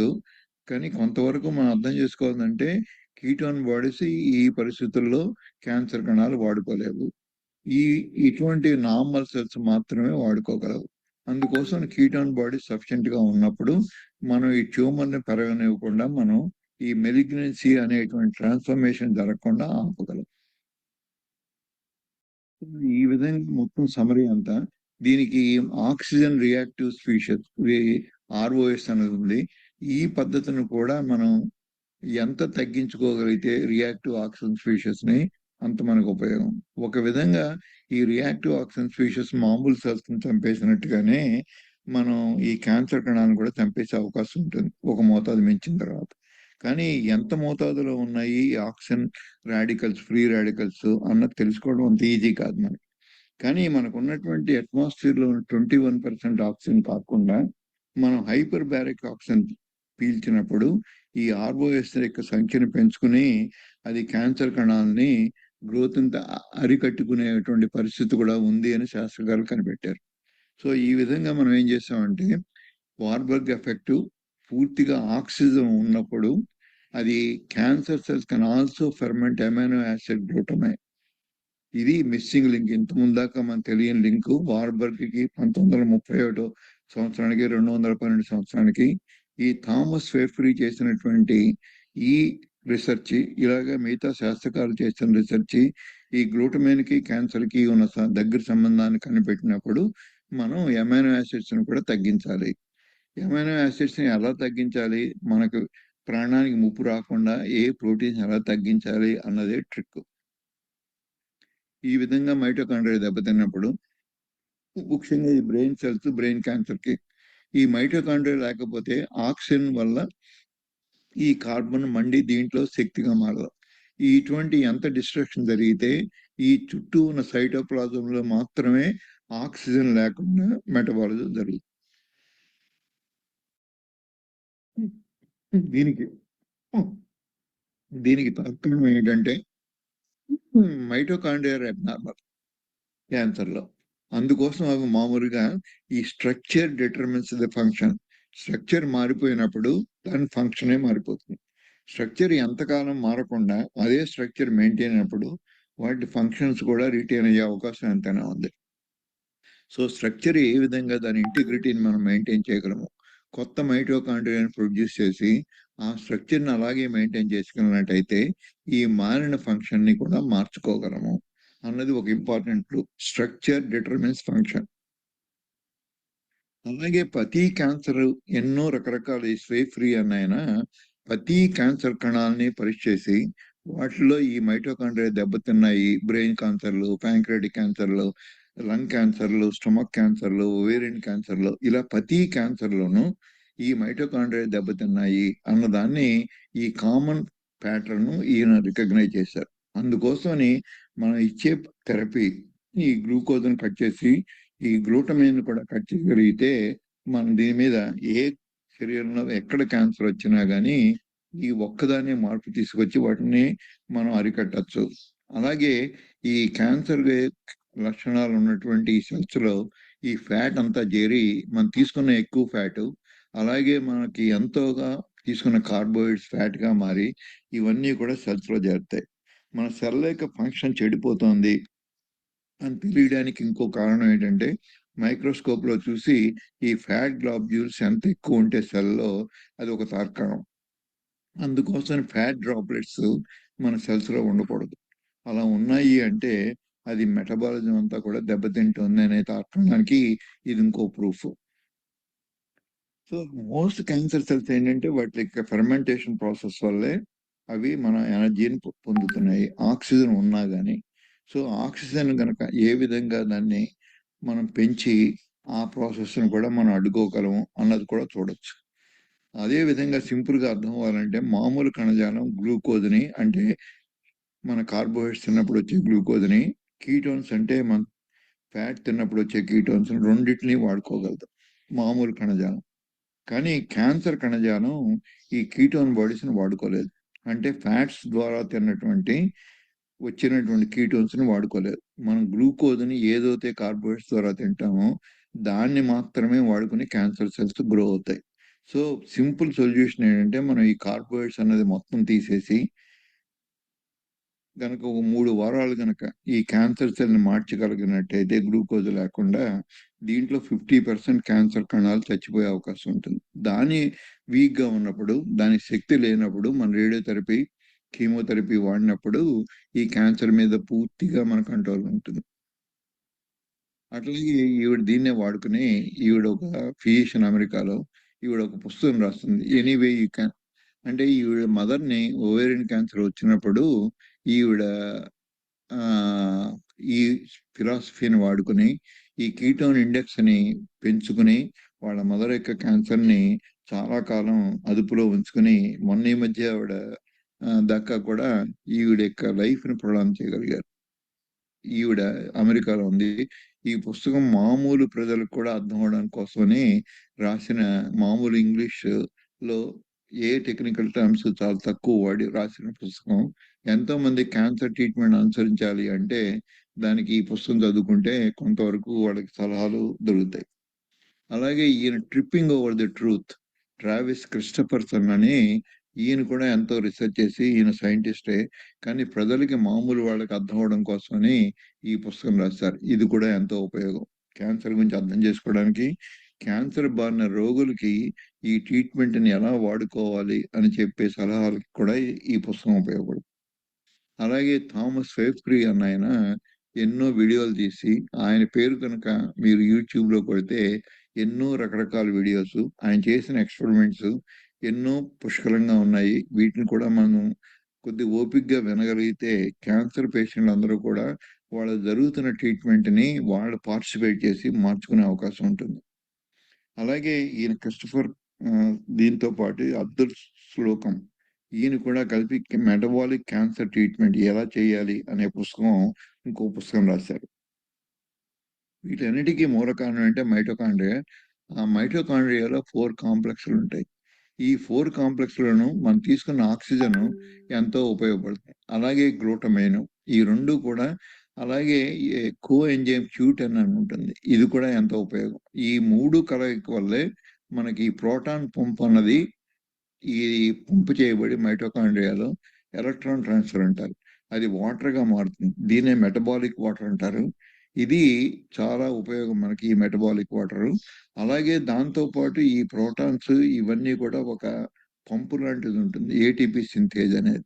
దీని ద్వారా ఏటీపీగా కన్వర్ట్ చేసి మనం తిన్న ఎనర్జీని మనం పీల్చిన గాలిని ఈ విధంగా మార్చి ఏటీపీ 36 ఏటీపీలు చేయగలుగుతాయి. ఈ 36 ఏటీపీలు ఎంత ఎనర్జీ వస్తాయి మన శరీరంలో జరిగేటువంటి అన్ని కార్యక్రమాలకి ఏటీపీ ఇంపార్టెంట్. ఆ విధంగా మైటోకాండ్రియాకి లాగిన పక్షంలో మనకున్న ఏటీపీ రెండే మాత్రం సైటోప్లాజంలో జరుగుతాయి. దీనికి ఆక్సిజన్ అవసరం లేదు. సో క్యాన్సర్ అన్నది ముఖ్యంగా ఈ ఇంటర్నల్ రెస్పిరేషన్ ఈ పద్ధతి దెబ్బతినడం వల్ల ఉత్పత్తి అవుతుంది అని చాలా మంది శాస్త్రకారులు నమ్ముతున్నారు ఈ మధ్యకాలంలో. అట్లాగే ఈ మైటోకాండ్రియా అన్నది సోర్సు. ఇది న్యూక్లియస్ కన్నా కూడా సైటోప్లాజంలో ఇది ఒక ఆర్గనెల్. దీంట్లో జరిగేటువంటి మార్పులే మనకు ఉన్నటువంటి కోక్యూటన్తో సలహా మనకి కొత్త ఏటీపీ జనరేట్ అవడానికి. ఈ ప్రాసెస్ దెబ్బతిన్నప్పుడు మనకి ఈ ప్రాసెస్ అంతా దెబ్బతిని క్యాన్సర్ శరణాలకి సరిపడా శక్తి ఉండదు. దీన్ని వాడుకునే మనం క్యాన్సర్ని కంట్రోల్ చేస్తాం. సో ఎప్పుడైతే ఈ టైప్ ఆఫ్ ఫ్రీ రాడికల్స్ ఎంత డ్యామేజ్ చేస్తాయంటే ముఖ్యంగా సెల్ మెంబ్రెయిన్ని డ్యామేజ్ చేస్తాయి, మైటోకాండ్రియాని డ్యామేజ్ చేస్తాయి. అలాగే న్యూక్లియస్లో ఉన్న ఈ న్యూక్లియస్ మెటీరియల్ని వీటిని దెబ్బతీస్తాయి. ఈ 3 దెబ్బతిన్నప్పుడు ఆ సెల్ క్యాన్సర్ సెల్గా మారే అవకాశం ఉంటుంది. సో వీటిలో ఏ ఒక్కదాన్నైనా ఆపి ఈ రియాక్టివ్ ఆక్సిజన్ స్పీషీస్ని ఈ మార్పులు రాకుండా మనం ఆపినట్టయితే మనం క్యాన్సర్ మీద పట్టు సాధిస్తాం.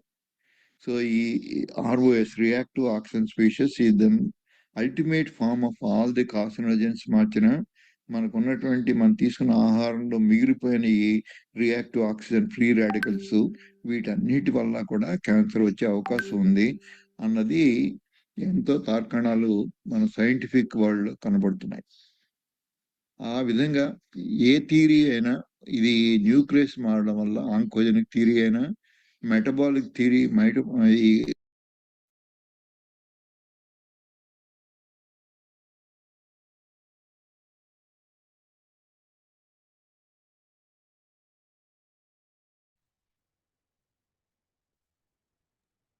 డాక్టర్ గారు డిస్కనెక్ట్ అయినట్టుందండి. ఆ, ఏం లేదు, అంత అయిపోయిందిలేండి. ఊరికే థ్యాంక్స్ చెప్తున్నాను. దాంట్లో ముఖ్యంగా ఏంటంటే ఏ థియరీ నమ్మినా కానీ, ఇప్పుడు థియరీ గురించి మనం ఎక్కువ అభిప్రాయ భేదాలు ఉన్నా కానీ, మనం తెలుసుకున్న ఈ మెటబాలిజం ప్రాసెస్, దీంట్లో వస్తున్న రియాక్టివ్ ఆక్సిజన్ స్పీషీస్, దీన్ని ఏ విధంగా కంట్రోల్ చేసుకుంటే మనం క్యాన్సర్ని ఇప్పుడున్నటువంటి స్టాండర్డ్ కేర్ అంటే సర్జరీ కానీ, రేడియోథెరపీ కానీ, అలాగే కీమోథెరపీ కానీ, వాటితో పాటు దీన్ని వాడుకున్నప్పుడు వాటి యొక్క ఫలితాలని, రేడియోథెరపీ కొద్ది డోస్ తోటే మనం ఎక్కువ ఫలితాన్ని పొందేట్టు, అలాగే కీమోథెరపీ ఆ టాక్సిక్ ఎఫెక్ట్స్ అంత లేకుండా కొద్ది డోస్ తగ్గించుకున్నా కానీ మనకి ఎక్కువ ఫలితాలు క్యాన్సర్ యొక్క ఈ కణజాలం మీద ప్రభావితం చూసేట్టుగా మనం మార్చుకోవచ్చు. ఆ విధంగా ఇప్పుడు చూస్తున్న డైట్ కార్యక్రమాలన్నీ కూడా నెక్స్ట్ టైం నేను చెప్తాను అవన్నీ నేను. అలాగే కొన్ని డ్రగ్స్ ఇవన్నీ కలిపి వాడినప్పుడు ఈ గ్లూటమైన్ని, ఈ గ్లూకోజ్ని కంట్రోల్ చేసినప్పుడు క్యాన్సర్ని అభివృద్ధిని తొందరగా మనం అరికట్టగలం. ఇక్కడ దాకా మనం తెలుసుకుని, ఇప్పటికే టాపిక్ కొద్దిగా భారంగా అయిపోయి ఉండొచ్చు చాలా మందికి, ఈ కెమిస్ట్రీ అంతాను. అందుకోసం నేను కొద్దిగా తక్కువే చెప్పి ఇవాళ ఇక్కడతో ఆపుదామని చూస్తున్నాను. ఇది ఈ విధంగా కొన్ని డౌట్స్ ఏమైనా ఉంటే వీటిని క్లారిఫై చేసుకుని ముందుకెళ్దాం. ఆ విధంగా ఆక్సిజన్ పెంచుకుని హైపర్ బ్యారిక్ ఆక్సిజన్ అంటారు. అట్లాగే గ్లూకోజ్ని కట్ చేసుకుని గ్లూటమైన్ మనం పూర్తిగా కట్ చేయలేం. దాన్ని వాడుకునే కొన్ని మందులు ఉన్నాయి. ఈ ఐవర్మెక్టిన్ అని, ఈ క్లోరోక్విన్ అని, ఇటువంటివన్నీ కూడా వాటిని ద్వారా వాడుకుని ఈ గ్లూటమైన్ని సప్లై క్యాన్సర్ కణాల దాకా వెళ్లకుండా ఆపుకోవచ్చు, కొత్త కాలం దాకా. సో ఇలాగా ఈ ఈ వీటిలన్నిటిని కూడా ఇన్సులిన్ మార్చుకుని ఈ మూడిటిని మనం కలగాపులగంగా చేసుకుని ఈ క్యాన్సర్ని చాలా మట్టుకు ఈ డైట్ తోటి అనుసంధానం చేసినప్పుడు ఎక్కువ ఉపయోగాలు ఉంటాయి అన్నది చెప్పడం సారాంశం దీంట్లో. ఇది we can open for the discussion. ఏమైనా వస్తే డౌట్లు ఇంకా నేను తీర్చగలను, నేను తీరుస్తాను. Thank you. Yeah, back to Ashok Reddy ఆర్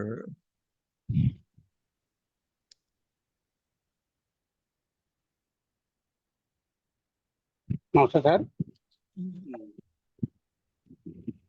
నమస్తే సార్. సార్ మాట్లాడండి.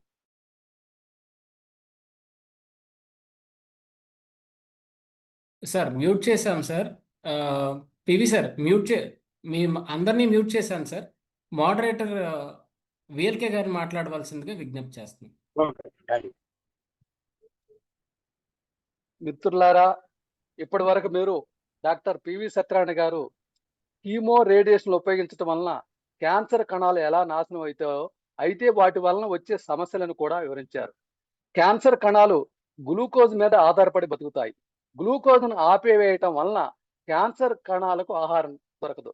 దీనికి ఉదాహరణగా ఎస్కిమోలు ఆఫ్రికాలో మసాయి ప్రజలకు ఎందుకు క్యాన్సర్ రావడం లేదో కూడా చెప్పారు. ఎందుకంటే వారికి ఆహారంలో గ్లూకోజ్ లేకపోవడమే కారణం.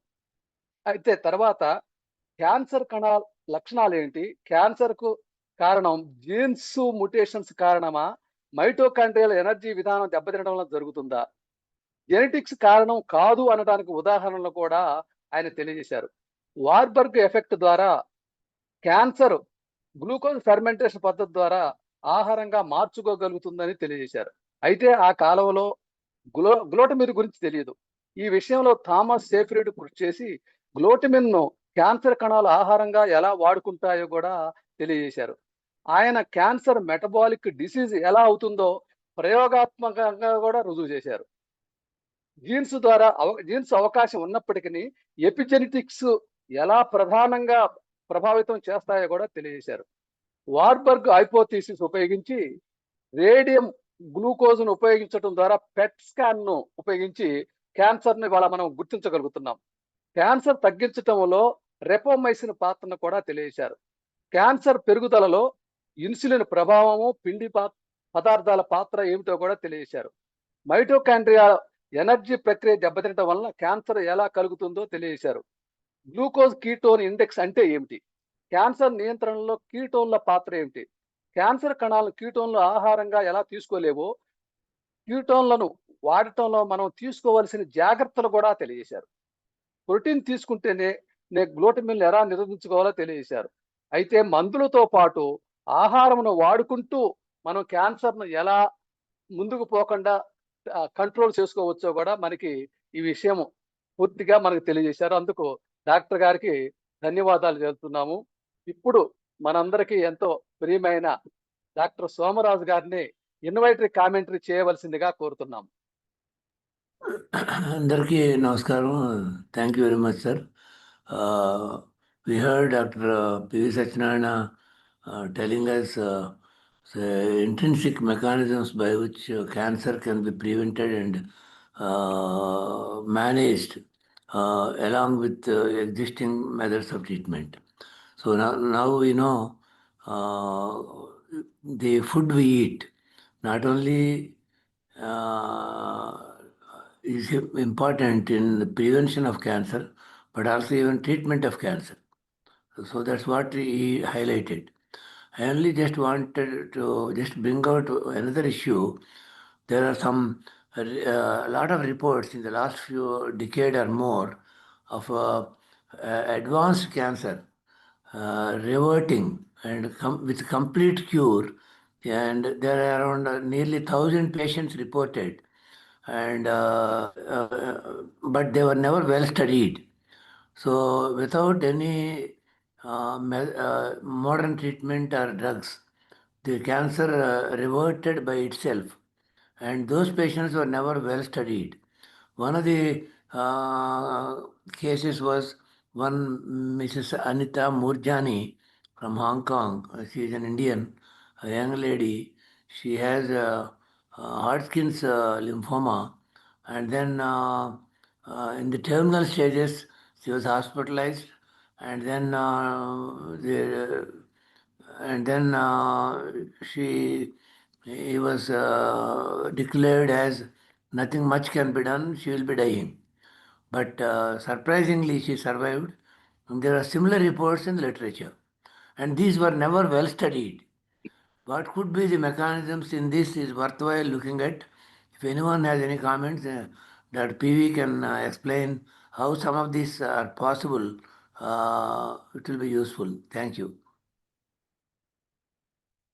డాక్టర్ సోమరాజు గారి ఇప్పుడు మనకి తెలియని కొన్ని ఉదాహరణలు కూడా తెలియజేస్తూ తన ఇన్వైటరీ కామెంటరీ ఇచ్చినందుకు ధన్యవాదాలు సోమరాజు గారికి తెలియజేస్తున్నాం. ఇప్పుడు బాక్స్లో రాసిన ప్రశ్నలను చదువుతాను, డాక్టర్ గారు సమాధానం ఇస్తారు.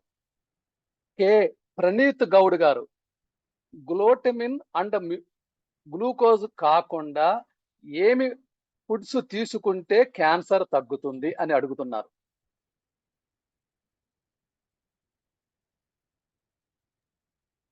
సార్ పివి సార్ మీది మ్యూట్లో ఉంది సార్, దయచేసి అన్మ్యూట్ చేసుకోండి సార్.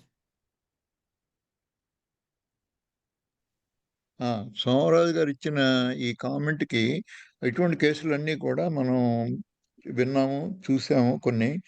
దీనికి ముఖ్యమైన కారణం ఏం చెప్తున్నారంటే, ఇంతకుముందు సింపుల్గా ఈ టెర్మినల్ స్టేజ్లో ఉన్న క్యాన్సర్లు కూడా ఒక చిన్న ఇన్సిడెంట్స్ లైక్ ఫీవర్ రావడము, ఒక మలేరియా లాంటి రావడము, లేకపోతే బీసీజీ లాంటి ఇంజెక్షన్ చేసుకోవడము, ఇటువంటివి కొన్ని ఇమ్యూనలాజికల్గా మార్చేటువంటి లక్షణాలు ఏ ఉన్నా కానీ ఓవర్ నైట్ కూడా క్యాన్సర్ తగ్గిపోయేటువంటి కొన్ని ఎనక్డోటల్ ఎక్స్పీరియన్సెస్ అయితే ఉన్నాయి. వీటన్నిటిని కూడా ఇమ్యూనోథెరపీ ద్వారా మనం కొంతవరకు వీటిని ఎక్స్ప్లెయిన్ చేయగలుగుతున్నాం. పూర్తి ఎక్స్ప్లెనేషన్ ఇవ్వలేకపోయాం, కానీ కొంతవరకు ఈ టీ సెల్స్ అని ఉంటాయి, అవి ఎలా ప్రేరేపిస్తాయి, అవి ఏ విధంగా ప్రేరేపించబడతాయి అని పూర్తిగా మనకు అవగాహన లేకపోయినా ఒక పవర్ఫుల్ స్టిమ్యులస్ ఏదైనా కౌంటర్గా వేరే చోట ఉన్నట్టయితే అటువంటి ఫీవర్ రావడం కానీ, ఒక మలేరియా లాంటి ఒక షివరింగ్తో రావడం కానీ, ఒక అన్యూజువల్ షాక్ లైక్ థింగ్ మన బాడీలో ఏర్పడినప్పుడు ఈ ఇమ్యూన్ సెల్స్ డిఫరెంట్గా రియాక్ట్ అయినప్పుడు వాటికి ఉన్నటువంటి ఈ కెపాసిటీ, ఈ ఇమ్యూనోథెరపీ ఏదైతే మనం చేస్తున్నామో అటువంటి ఇమ్యూనోథెరపీ లాగే ఈ సెల్స్ కూడా రియాక్ట్ అయ్యి వీటిని క్యాన్సర్ రెమిషన్ వచ్చే అవకాశం ఉంది అని కొంతమంది ఈ ప్రపోజ్ చేసిన solution for these things. So ఇంకా పూర్తిగా మనకి ఏ కారణాలను తెలియకపోయినా కానీ ఇటువంటి విన్నప్పుడు పూర్తిగా ఆశ్చర్యపోక్కర్లేదు. అదేదో మనకి అసాధారణమైంది, నమ్మశక్యం కాంది, ఏదో ఫేక్ న్యూస్ అని కూడా అనుకోక్కర్లేదు. కొన్ని అనెక్డోటల్ ఎక్స్పీరియన్స్ ఉన్నాయి. కొద్దిమంది వీటిని వాడి వాళ్ళు వాడే మంత్రాలకి, వాళ్ళు ఇచ్చేటువంటి చిట్కా వైద్యానికి కొన్ని సార్లు జరిగితే కొద్ది రెస్పాన్స్ కనబడితే దాన్ని వాళ్ళ ఖాతాలో వేసుకుని వాళ్ళ క్రెడిట్ తెచ్చుకోవడానికి ప్రయత్నిస్తారు. అటువంటివే ఎన్నో ఈవెన్ ఆయుర్వేదంలో కానీ కొంతమంది మూలికా వైద్యంలో చేసినప్పుడు ఈ ఇమ్యూనిటీ మార్చగలిగితే ఆ మూలికలు ఏ విధంగా మార్చే వాళ్ళకి తెలియకపోవచ్చు, ఇప్పుడున్న శాస్త్రకారులకి తెలియకపోవచ్చు. కానీ డెఫినెట్గా అవన్నీ కూడా మనం కొద్ది రోజుల్లోనే ఇమ్యూనోథెరపీ గురించి బాగా పూర్తిగా తెలిసినప్పుడు ఇది ఈ మధ్యగానే ఎక్కువ కాలం ఎక్కువ మందికి ఈ ఇమ్యూనిటీకి రిలేటెడ్ డ్రగ్స్ అన్ని మోస్ట్ ఎక్స్పెన్సివ్ అవి, అందుకోసం ఎక్కువ మంది ట్రై చేయట్లేదు. అలా ట్రై చేసినప్పుడు ఇంకా ఎక్కువ అండర్స్టాండింగ్ పెరుగుతుంది. మనం డెఫినెట్గా ఈ యాంగిల్లో కూడా దాన్ని వాడుకుని ఈ డ్రగ్స్ కనుక కొద్ది చౌకగా దొరికినట్టయితే మనం ఈ ఫార్మస్యూటికల్ కంపెనీస్ వాటిలో కొంతవరకు రీసెర్చ్ చేసి వీటి కాస్ట్ తగ్గించగలిగినట్టయితే ఎక్కువ మందికి వాడుకునే అవకాశం ఉంటుంది. Thank you. నెక్స్ట్ ఇప్పుడు మీరు క్వశ్చన్ ఒకసారి ఇందాక నేను పూర్తిగా కాన్సన్ట్రేట్ చేయలేకపోయాను, ఒకసారి చెప్పగలిగితే. జయానంద్ గారిదా, if you find any error from the mic, okay that's fine. How to avoid glutamine, అది మీరు కోయ గారు మీరు ఆ క్వశ్చన్ వినపట్లేదు, మీరు అన్మ్యూట్ చేసుకోండి. కోయ గారు మీరు మ్యూట్లో ఉన్నారు. కోయ గారు మీరు మ్యూట్లో ఉన్నారు. విఎల్కే సార్.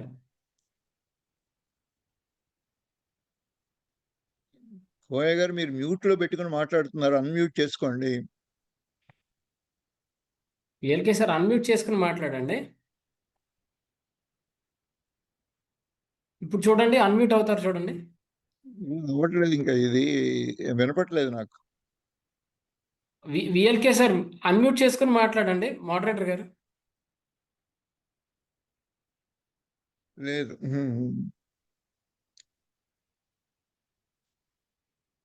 అంటున్నా కానీ ఇప్పుడు వినపడుతుందా? ఇప్పుడు వినపడుతుంది, చెప్పండి. ఇప్పుడు క్వశ్చన్ చదువు. కె ప్రణీత్ గౌడ్, గ్లూటిమిక్ గ్లూకోజ్ కాకుండా ఏమి ఆహారం తీసుకుంటే క్యాన్సర్ తగ్గుతుంది? పిండి ముఖ్యంగా మనం చెప్తుంది ఏంటంటే గ్లూకోజ్ అనేది పిండి పదార్థాల ద్వారా వస్తుంది. ఆ పిండి పదార్థాలను మానేసిన తర్వాత కూడా మనం తీసుకున్న ప్రోటీన్స్ నుంచి గ్లూటమైన్ ద్వారా మనకి సరఫరా అవుతుంది. ఆ గ్లూటమైన్ పూర్తిగా మనం అవాయిడ్ చేస్తే మనం కూడా చచ్చిపోతాం. అందుకోసం అది సాధ్యపడదు ఆహారంలో కట్ చేయడానికి.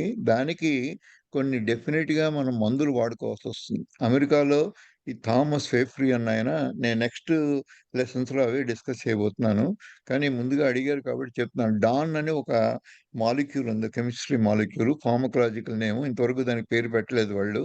దాన్ని వాడుకోవచ్చు. అట్లాగే వేరే మందులు కొన్ని ఉన్నాయి, క్లోరోక్విన్, మలేరియాకి వాడేవాళ్ళం అంతకుముందు. అట్లాగే ఐవర్మెక్టిన్ మన కోవిడ్లో చాలామంది వాడారు. ఇవన్నీ కూడా మెబండిజాలు, ఇటువంటివన్నీ రౌండ్ వామ్ ఇన్ఫెక్షన్స్కి వాడతారు.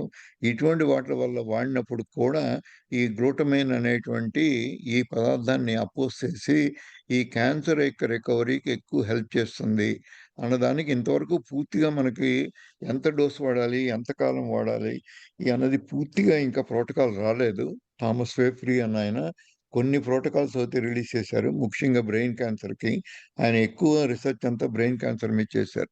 సో గ్లయోబ్లాస్టోమాస్కి ఈవెన్ స్టేజ్ 4లో ఉన్నప్పుడు ఇవన్నీ ఇచ్చి ఆయన స్టేజ్ 1కి, అలాగే ఇనాపరబుల్ కేసులను ఆపరబుల్గా మార్చడానికి వాడారు. నెక్స్ట్ క్లాస్లో ఇవన్నీ ఇంకా పూర్తిగా విపులంగా చెప్తాను నేను. వాటిలన్నిటిని మళ్ళీ ఇప్పుడే చెప్పేసి మళ్ళీ ఇంకోసారి రిపీట్ చేయాల్సి వస్తుంది, తర్వాత సందర్భం కూడా కాదు దానికి. Thank you. Next question. Doctor Bindu Menon గారు, thank you for the very informative and insightful lecture sir అని అభినందనలు తెలియజేశారు. థ్యాంక్స్ చెప్తామండి మా అందరి తరఫున కూడా thanks. Gopi Naraboyana, good evening sir. Most of the doctors advising use probiotic fermented foods for gut health. Means probiotic microbes increase in gut and repairs our body. But how microbes survive in our strong stomach acid, sir, అంటున్నారు. ఇది చాలా మందికి doubt ఉండేదండి ఇంతకుముందు. ఈ stomach acid లో కూడా particularly peptic ulcer colour చేసే ఒక బ్యాక్టీరియా ఉంటుంది. అటువంటివన్నీ కూడా ఎంత స్ట్రాంగ్ యాసిడ్ ఉన్నా కానీ బతుకుతాయి. చాలా మటుకు మనకున్న యాసిడ్ అంతా కూడా చాలా బ్యాక్టీరియాని వాటిని నాశనం చేయడానికే మనకున్నది ఈ స్టమక్లో యాసిడ్. అయినా కానీ కొన్ని రకాల బ్యాక్టీరియా వాటిని కూడా తట్టుకుంటాయి. తర్వాత మన కోలంలో ఉన్న బ్యాక్టీరియా గట్ బయోము అవి స్టమక్ నుంచి వెళ్ళినవి కాకుండా అక్కడికక్కడే గ్రో అవుతూ ఉంటాయి. అవి స్టమక్ దాకా రావు. మ్యాక్సిమం వస్తే ఇంటెస్టైన్ దాకా వస్తాయి. అలా ఇంటెస్టైన్ దాకా వచ్చినప్పుడే మనకి గ్యాస్ట్రోఎంట్రాలజీలో ఒక జబ్బు పేరు ఉంటుంది, సిబో అంటారు, small intestinal bacterial over growth. అది ఉన్నప్పుడు కొన్ని లక్షణాలు ఉంటాయి. దానికి దీనికి కలపక్కలేదు. మనం తిన్న ఆహారంలో ఉన్నటువంటి ఫైబర్ని ఈ గట్ బ్యాక్టీరియా వాడుకుని దాన్ని కీటోన్ బాడీస్గా మారుస్తాయి. బీటా హైడ్రాక్సీ బ్యూటరేట్ అనేటువంటి కెమికల్గా మారుస్తాయి. ఆ విధంగా గట్ బ్యాక్టీరియా ప్రోబయాటిక్స్ వాడినప్పుడు, గట్ బ్యాక్టీరియా ఫేవరబుల్గా మారినప్పుడు మనం తిన్నటువంటి ఎన్నో ఫైబర్ లాంటి అన్అబ్జార్బబుల్ స్టార్చ్ తిన్నప్పుడు ఇవన్నీ కూడా బ్యాక్టీరియా డైజెస్ట్ చేసుకుని ఫెర్మెంట్ అయ్యి అప్పుడు రిలీజ్ చేసేటువంటి కొలీన్ అనే ఒక పదార్థం, తర్వాత ముఖ్యమైనది ఈ బీటా హైడ్రాక్సీ బ్యూటరేట్. ఈ 2 పదార్థాలని మన రక్తంలోకి పంపిస్తుంది. ఈ 2 పదార్థాల వల్ల క్యాన్సర్ అనేది తగ్గే అవకాశం ఎంతైనా ఉంటుంది. ఈ బీటా హైడ్రాక్సీ బ్యూటరేట్ ఎంత ఎక్కువ ఉంటే ఈ క్యాన్సర్ కణాలకి వాటిని మనుగడ చాలా కష్టం అవుతుంది. ఈ కీటోన్ బాడీస్ అన్నవి particularly beta hydroxy butyrate transaction signalling molecules అవన్నీ తర్వాత చెప్తాను. ఒకసారి దీన్ని కీటోన్ బాడీస్లో కూడా మనం కవర్ చేసాము. ఒకసారి దాన్ని రివైజ్ చేసుకోవచ్చు వాళ్ళు. అలా కాకుండా ఉన్నట్టయితే తర్వాత కూడా నెక్స్ట్ వచ్చే దాంట్లో మనం వీటి గురించి ఇంకా ఈ కీటోన్ బాడీస్ ఎంతవరకు ఉపయోగపడతాయి, దీనివల్ల ఆక్సిజన్ ఏ విధంగా పెంచడం వల్ల హైపర్ బ్యారిక్ ఆక్సిజన్ మనం ఇచ్చేటువంటి క్యాన్సర్ ట్రీట్మెంట్కి ఎంతవరకు ఉపయోగపడుతుంది, ఈ ఇష్యూస్ అన్నీ కూడా ఒక రేపటి నెక్స్ట్ క్లాస్ దాకా ఆగుదాం. Thank you. K Praneeth Goud గారు ఇంకొక ప్రశ్న అడుగుతున్నారు. How to identify cancer in the body? Any changes occur in the body? Last time చేసిన వాటిలో ఇదే ముఖ్యంగా మనం డిస్కస్ చేసాము. వీటిలో ఎన్నో సాధనాలు ఉన్నాయి. సిమ్టమ్స్ సైన్స్ వచ్చేదాకా మనం వెయిట్ చేయకుండా ఈ రొటీన్ స్క్రీనింగ్ టెస్ట్ అన్నీ చేసి సెల్ఫ్ ఎగ్జామినేషన్ దగ్గర నుంచి మొదలుపెట్టి బ్రెస్ట్ క్యాన్సర్ లాంటివి, మెమోగ్రామ్ వంటివి కాకుండానే ముందు స్త్రీలందరూ కూడా వాళ్ళ బ్రెస్ట్ను వాళ్ళు ఎలా ఎగ్జామిన్ చేసుకోవాలి తెలుసుకోవడం.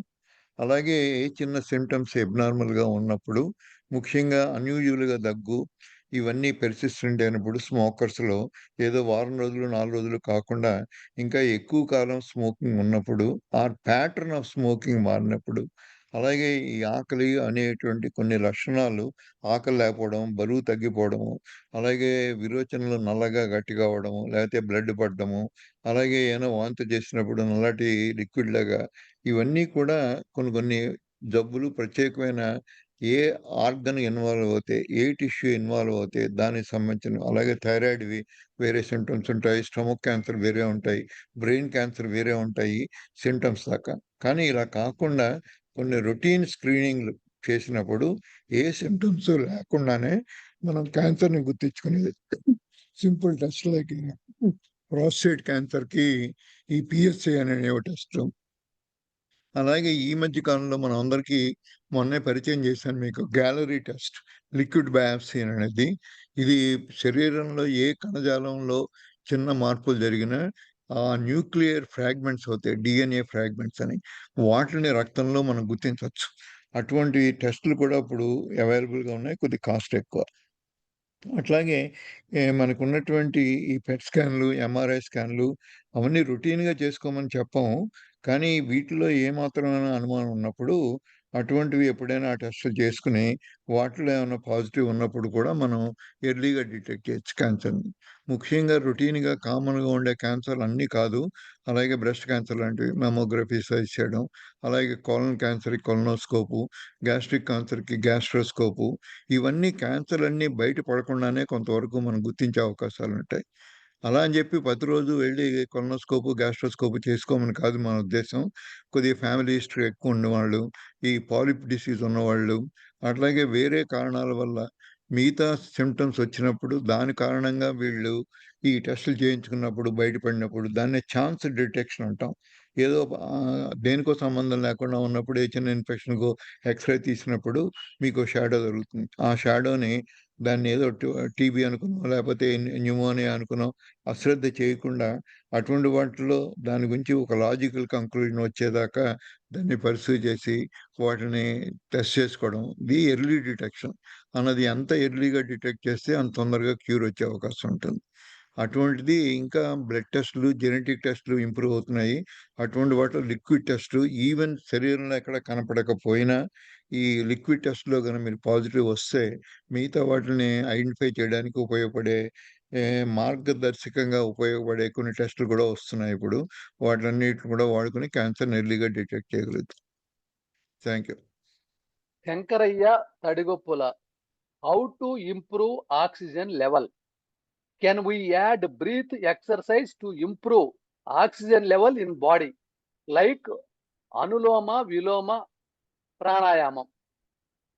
యాహ్! ఇది గుడ్ క్వెషన్ అండి. ప్రాణాయామం డెఫినిట్‌గా హెల్ప్ చేస్తుంది. ప్రాణాయామం అనులోమం, విలోమం మేము దాంట్లో చాలా స్టడీ చేసినప్పుడు మాకు దాంట్లో కనపడిందేంటంటే ఆక్సిజన్ కంటెంట్ కన్నా కూడా ఆక్సిజన్ కంటెంట్ ఒక విధంగా మనకి ఎక్కువైతే ప్రమాదం. ఆక్సిజన్ టాక్సిటీ అంటారు. సో, ఈవెన్ వెంటిలేటర్ మీద పెట్టి కూడా ఈవెన్ సీపాప్ లాంటి మెషిన్‌ల ద్వారా కూడా ఆక్సిజన్ పెంచొచ్చు. కానీ ఆక్సిజన్ పెంచడం ఒక్కటి మార్గం కాదు వీటిలో. దాని గురించి నెక్స్ట్ క్లాస్‌లో చెప్పబోతున్నాను. హైపర్ బారిక్ ఆక్సిజన్ అన్నది ఏ విధంగా పెంచుకోవాలి.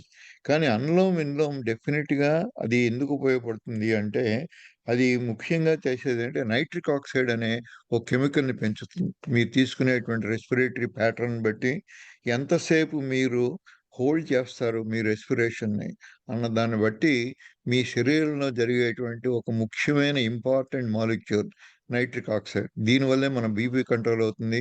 మన బ్లడ్ వెసల్స్‌లో ఉన్నటువంటి ఒక పరిస్థితుల్లో కొన్ని చోట్ల ఎక్కువ బ్లడ్ అవసరం వచ్చినప్పుడు ఈ నైట్రిక్ ఆక్సైడ్ ద్వారానే అది ఈ రక్తనాళాలు వెడల్పయ్యి ఎక్కువ రక్తం ప్రవహించేట్టు చేస్తుంది. ఈ విధంగా ఎన్నో ఉపయోగాలున్నాయి. అనులోమ్, విలోమ్ చేయడం చాలా మంచిది. ఈ ఒక్క క్యాన్సర్‌కో తగ్గడమే కాకుండా ఈ ఊపిరితిత్తుల్లో కూడా క్యాన్సర్ అన్ని చోట్ల కూడా మొత్తం అన్నీ ఉన్న లంగ్‌లో ఉన్న చిన్న చిన్న యాల్వియోలై ఉంటాయి. కొన్ని మిలియన్స్ ఉంటాయి అవి. మనం రోజు అన్నిటిని వాడుకోం. అటువంటి పరిస్థితుల్లో ఈ ఫోర్స్‌డ్ బ్రీతింగు, ఈ బ్రెత్ హోల్డింగు, అలాగే ఫోర్స్‌డ్ ఎక్స్‌పిరేషను, మనకున్నటువంటి వెంటిలేషన్‌లో ఉన్నటువంటి అన్ని యాల్వియోలైని వాటిని రిక్రూట్ చేసుకొని, వాటిని పనిలోకి తీసుకొచ్చి, అవి లేకపోతే ముడుచుకుపోయి ఉంటాయి. అటువంటి వాటిని కూడా మనం సై మెకానిజం అంటాం. అప్పుడప్పుడు ఓ 10, 15 సార్లు బ్రీత్ చేసిన తర్వాత ఒకసారి మనం ఎక్కువగా గాలి తీసి వదులుతాం. దాన్నే సై మెకానిజం అంటారు. అటువంటి మెకానిజం అనులోమ, విలోమం ఎక్కువ ప్రోత్సహిస్తుంది. దానివల్ల ఎన్నో కెమికల్సు, ఆక్సిజను ఈ ఉన్న ఊపిరితిత్తుల్లో ఎక్కడో ఉన్న చిన్న చిన్న యాల్వియోలకి కూడా అందేట్టు చేస్తుంది. అందుకోసం ప్రాణాయామం, అందుకోసం మీరు చేసే యోగాలు ఇవన్నీ ఆ డైరెక్షన్‌లో ఉపయోగపడతాయి. దీనికన్నా కపాలభాతి అది కూడా అనులోమ, విలోమంతో పాటు కలిపి చేసినట్టయితే ఫోర్స్‌డ్ ఎక్స్‌పిరేషన్. మామూలుగా ఇన్స్పిరేషన్ యాక్టివ్‌గాను ఉంటుంది. ఎక్కువ టైం ఉంటుంది. అటువంటిది మనకి ఫోర్స్‌డ్ ఎక్స్‌పిరేషన్‌ని యాక్టివ్ పార్ట్‌గా తీసుకొని, ఇన్స్పిరేషన్ పాసివ్‌గా మార్చి, ఇలా చేసినప్పుడు కొద్దిగా పారాడాక్సికల్‌గా జరిగే నేచర్‌ని కొద్దిగా ఎగనెస్ట్‌గా చేసినప్పుడు మీకున్నటువంటి లంగ్ యాల్వియోలైని వాటిని ఇంకా ఎక్కువ వాడుకుంటారు. సో, ఇటువంటి ప్రక్రియలన్నీ వాడుకొని మీరు వీటిని డెఫినిట్‌గా లంగ్‌ని ఇంప్రూవ్ చేసుకోవచ్చు. ఆ విధంగా చాలా మిగతా డిసీజులకి ముఖ్యంగా మీకు హైపర్ టెన్షన్‌కి ఇది ఎంతో ఉపయోగపడుతుంది. ఎందుకంటే ఇదంతా కూడా ఆహ్, నైట్రిక్ ఆక్సైడ్‌ని పెంచుతుంది ఇవన్నీ కూడా. Thank you. తర్వాత గోపి నారబోయన అడుగుతున్నారు. Is fermented foods allowed in our diet? Yes, we do allow the fermented food and also what type of a fermentation and what type of a foods అన్నది ఇంపార్టెంట్. అలా అని చెప్పి కుళ్ళిపోయినవన్నీ తినక్కర్లేదు. మీరు రోజు పెరుగు తింటున్నారు అంటే అది ఫర్మెంటెడ్ ఫుడ్డే. అట్లాగే ఎన్నో వెజిటబుల్స్ అవన్నీ కొరియన్ లైక్ కిమ్చి అని, అలాగే కాలీఫ్లవర్‌తో చేసేటువంటి పికిల్స్, అట్లాగే ఎన్నో మనం తీసుకునే మాగాయ లాంటివి, ఆవకాయ లాంటివి పికిల్స్ ఇవన్నీ ఫెర్మెంటెడ్ ఫుడ్సే. అందుకోసం డెఫినిట్‌గా వాడుకోవచ్చు. తగు మోతాదులో. కీఫర్ అని ఉంటుంది. యోగర్ట్ లాంటిదే.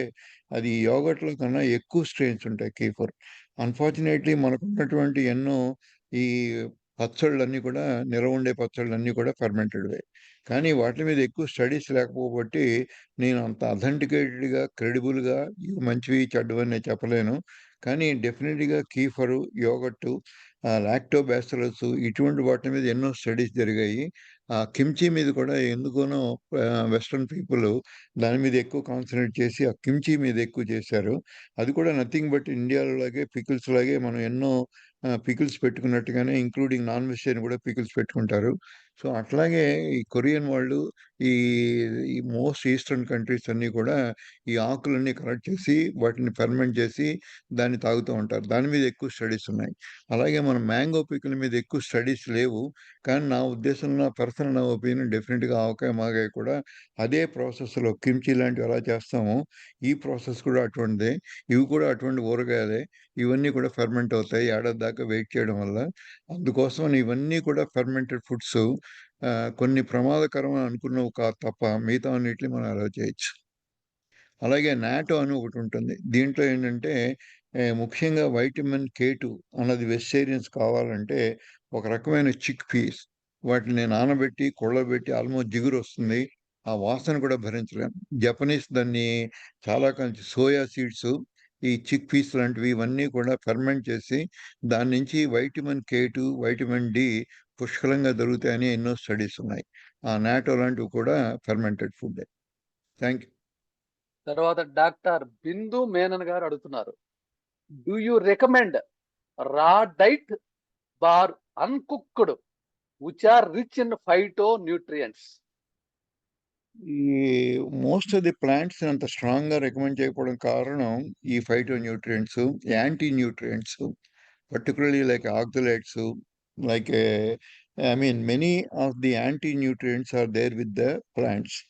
ఇది చాలా సార్లు చెప్పుకున్నాం. ప్లాంట్ ఫుడ్ కంటే కూడా the animal food are rich in all the required human being కావాల్సినటువంటి న్యూట్రియంట్స్ అన్నీ కూడా యానిమల్ దాంట్లోనే ఎక్కువ దొరుకుతాయి మనకి. And ready form where we can use it. Particularly ఈ ఫైటో న్యూట్రియంట్స్ ఇవన్నీ కూడా అబ్జార్బబుల్ ఫామ్‌గా ఉండవు.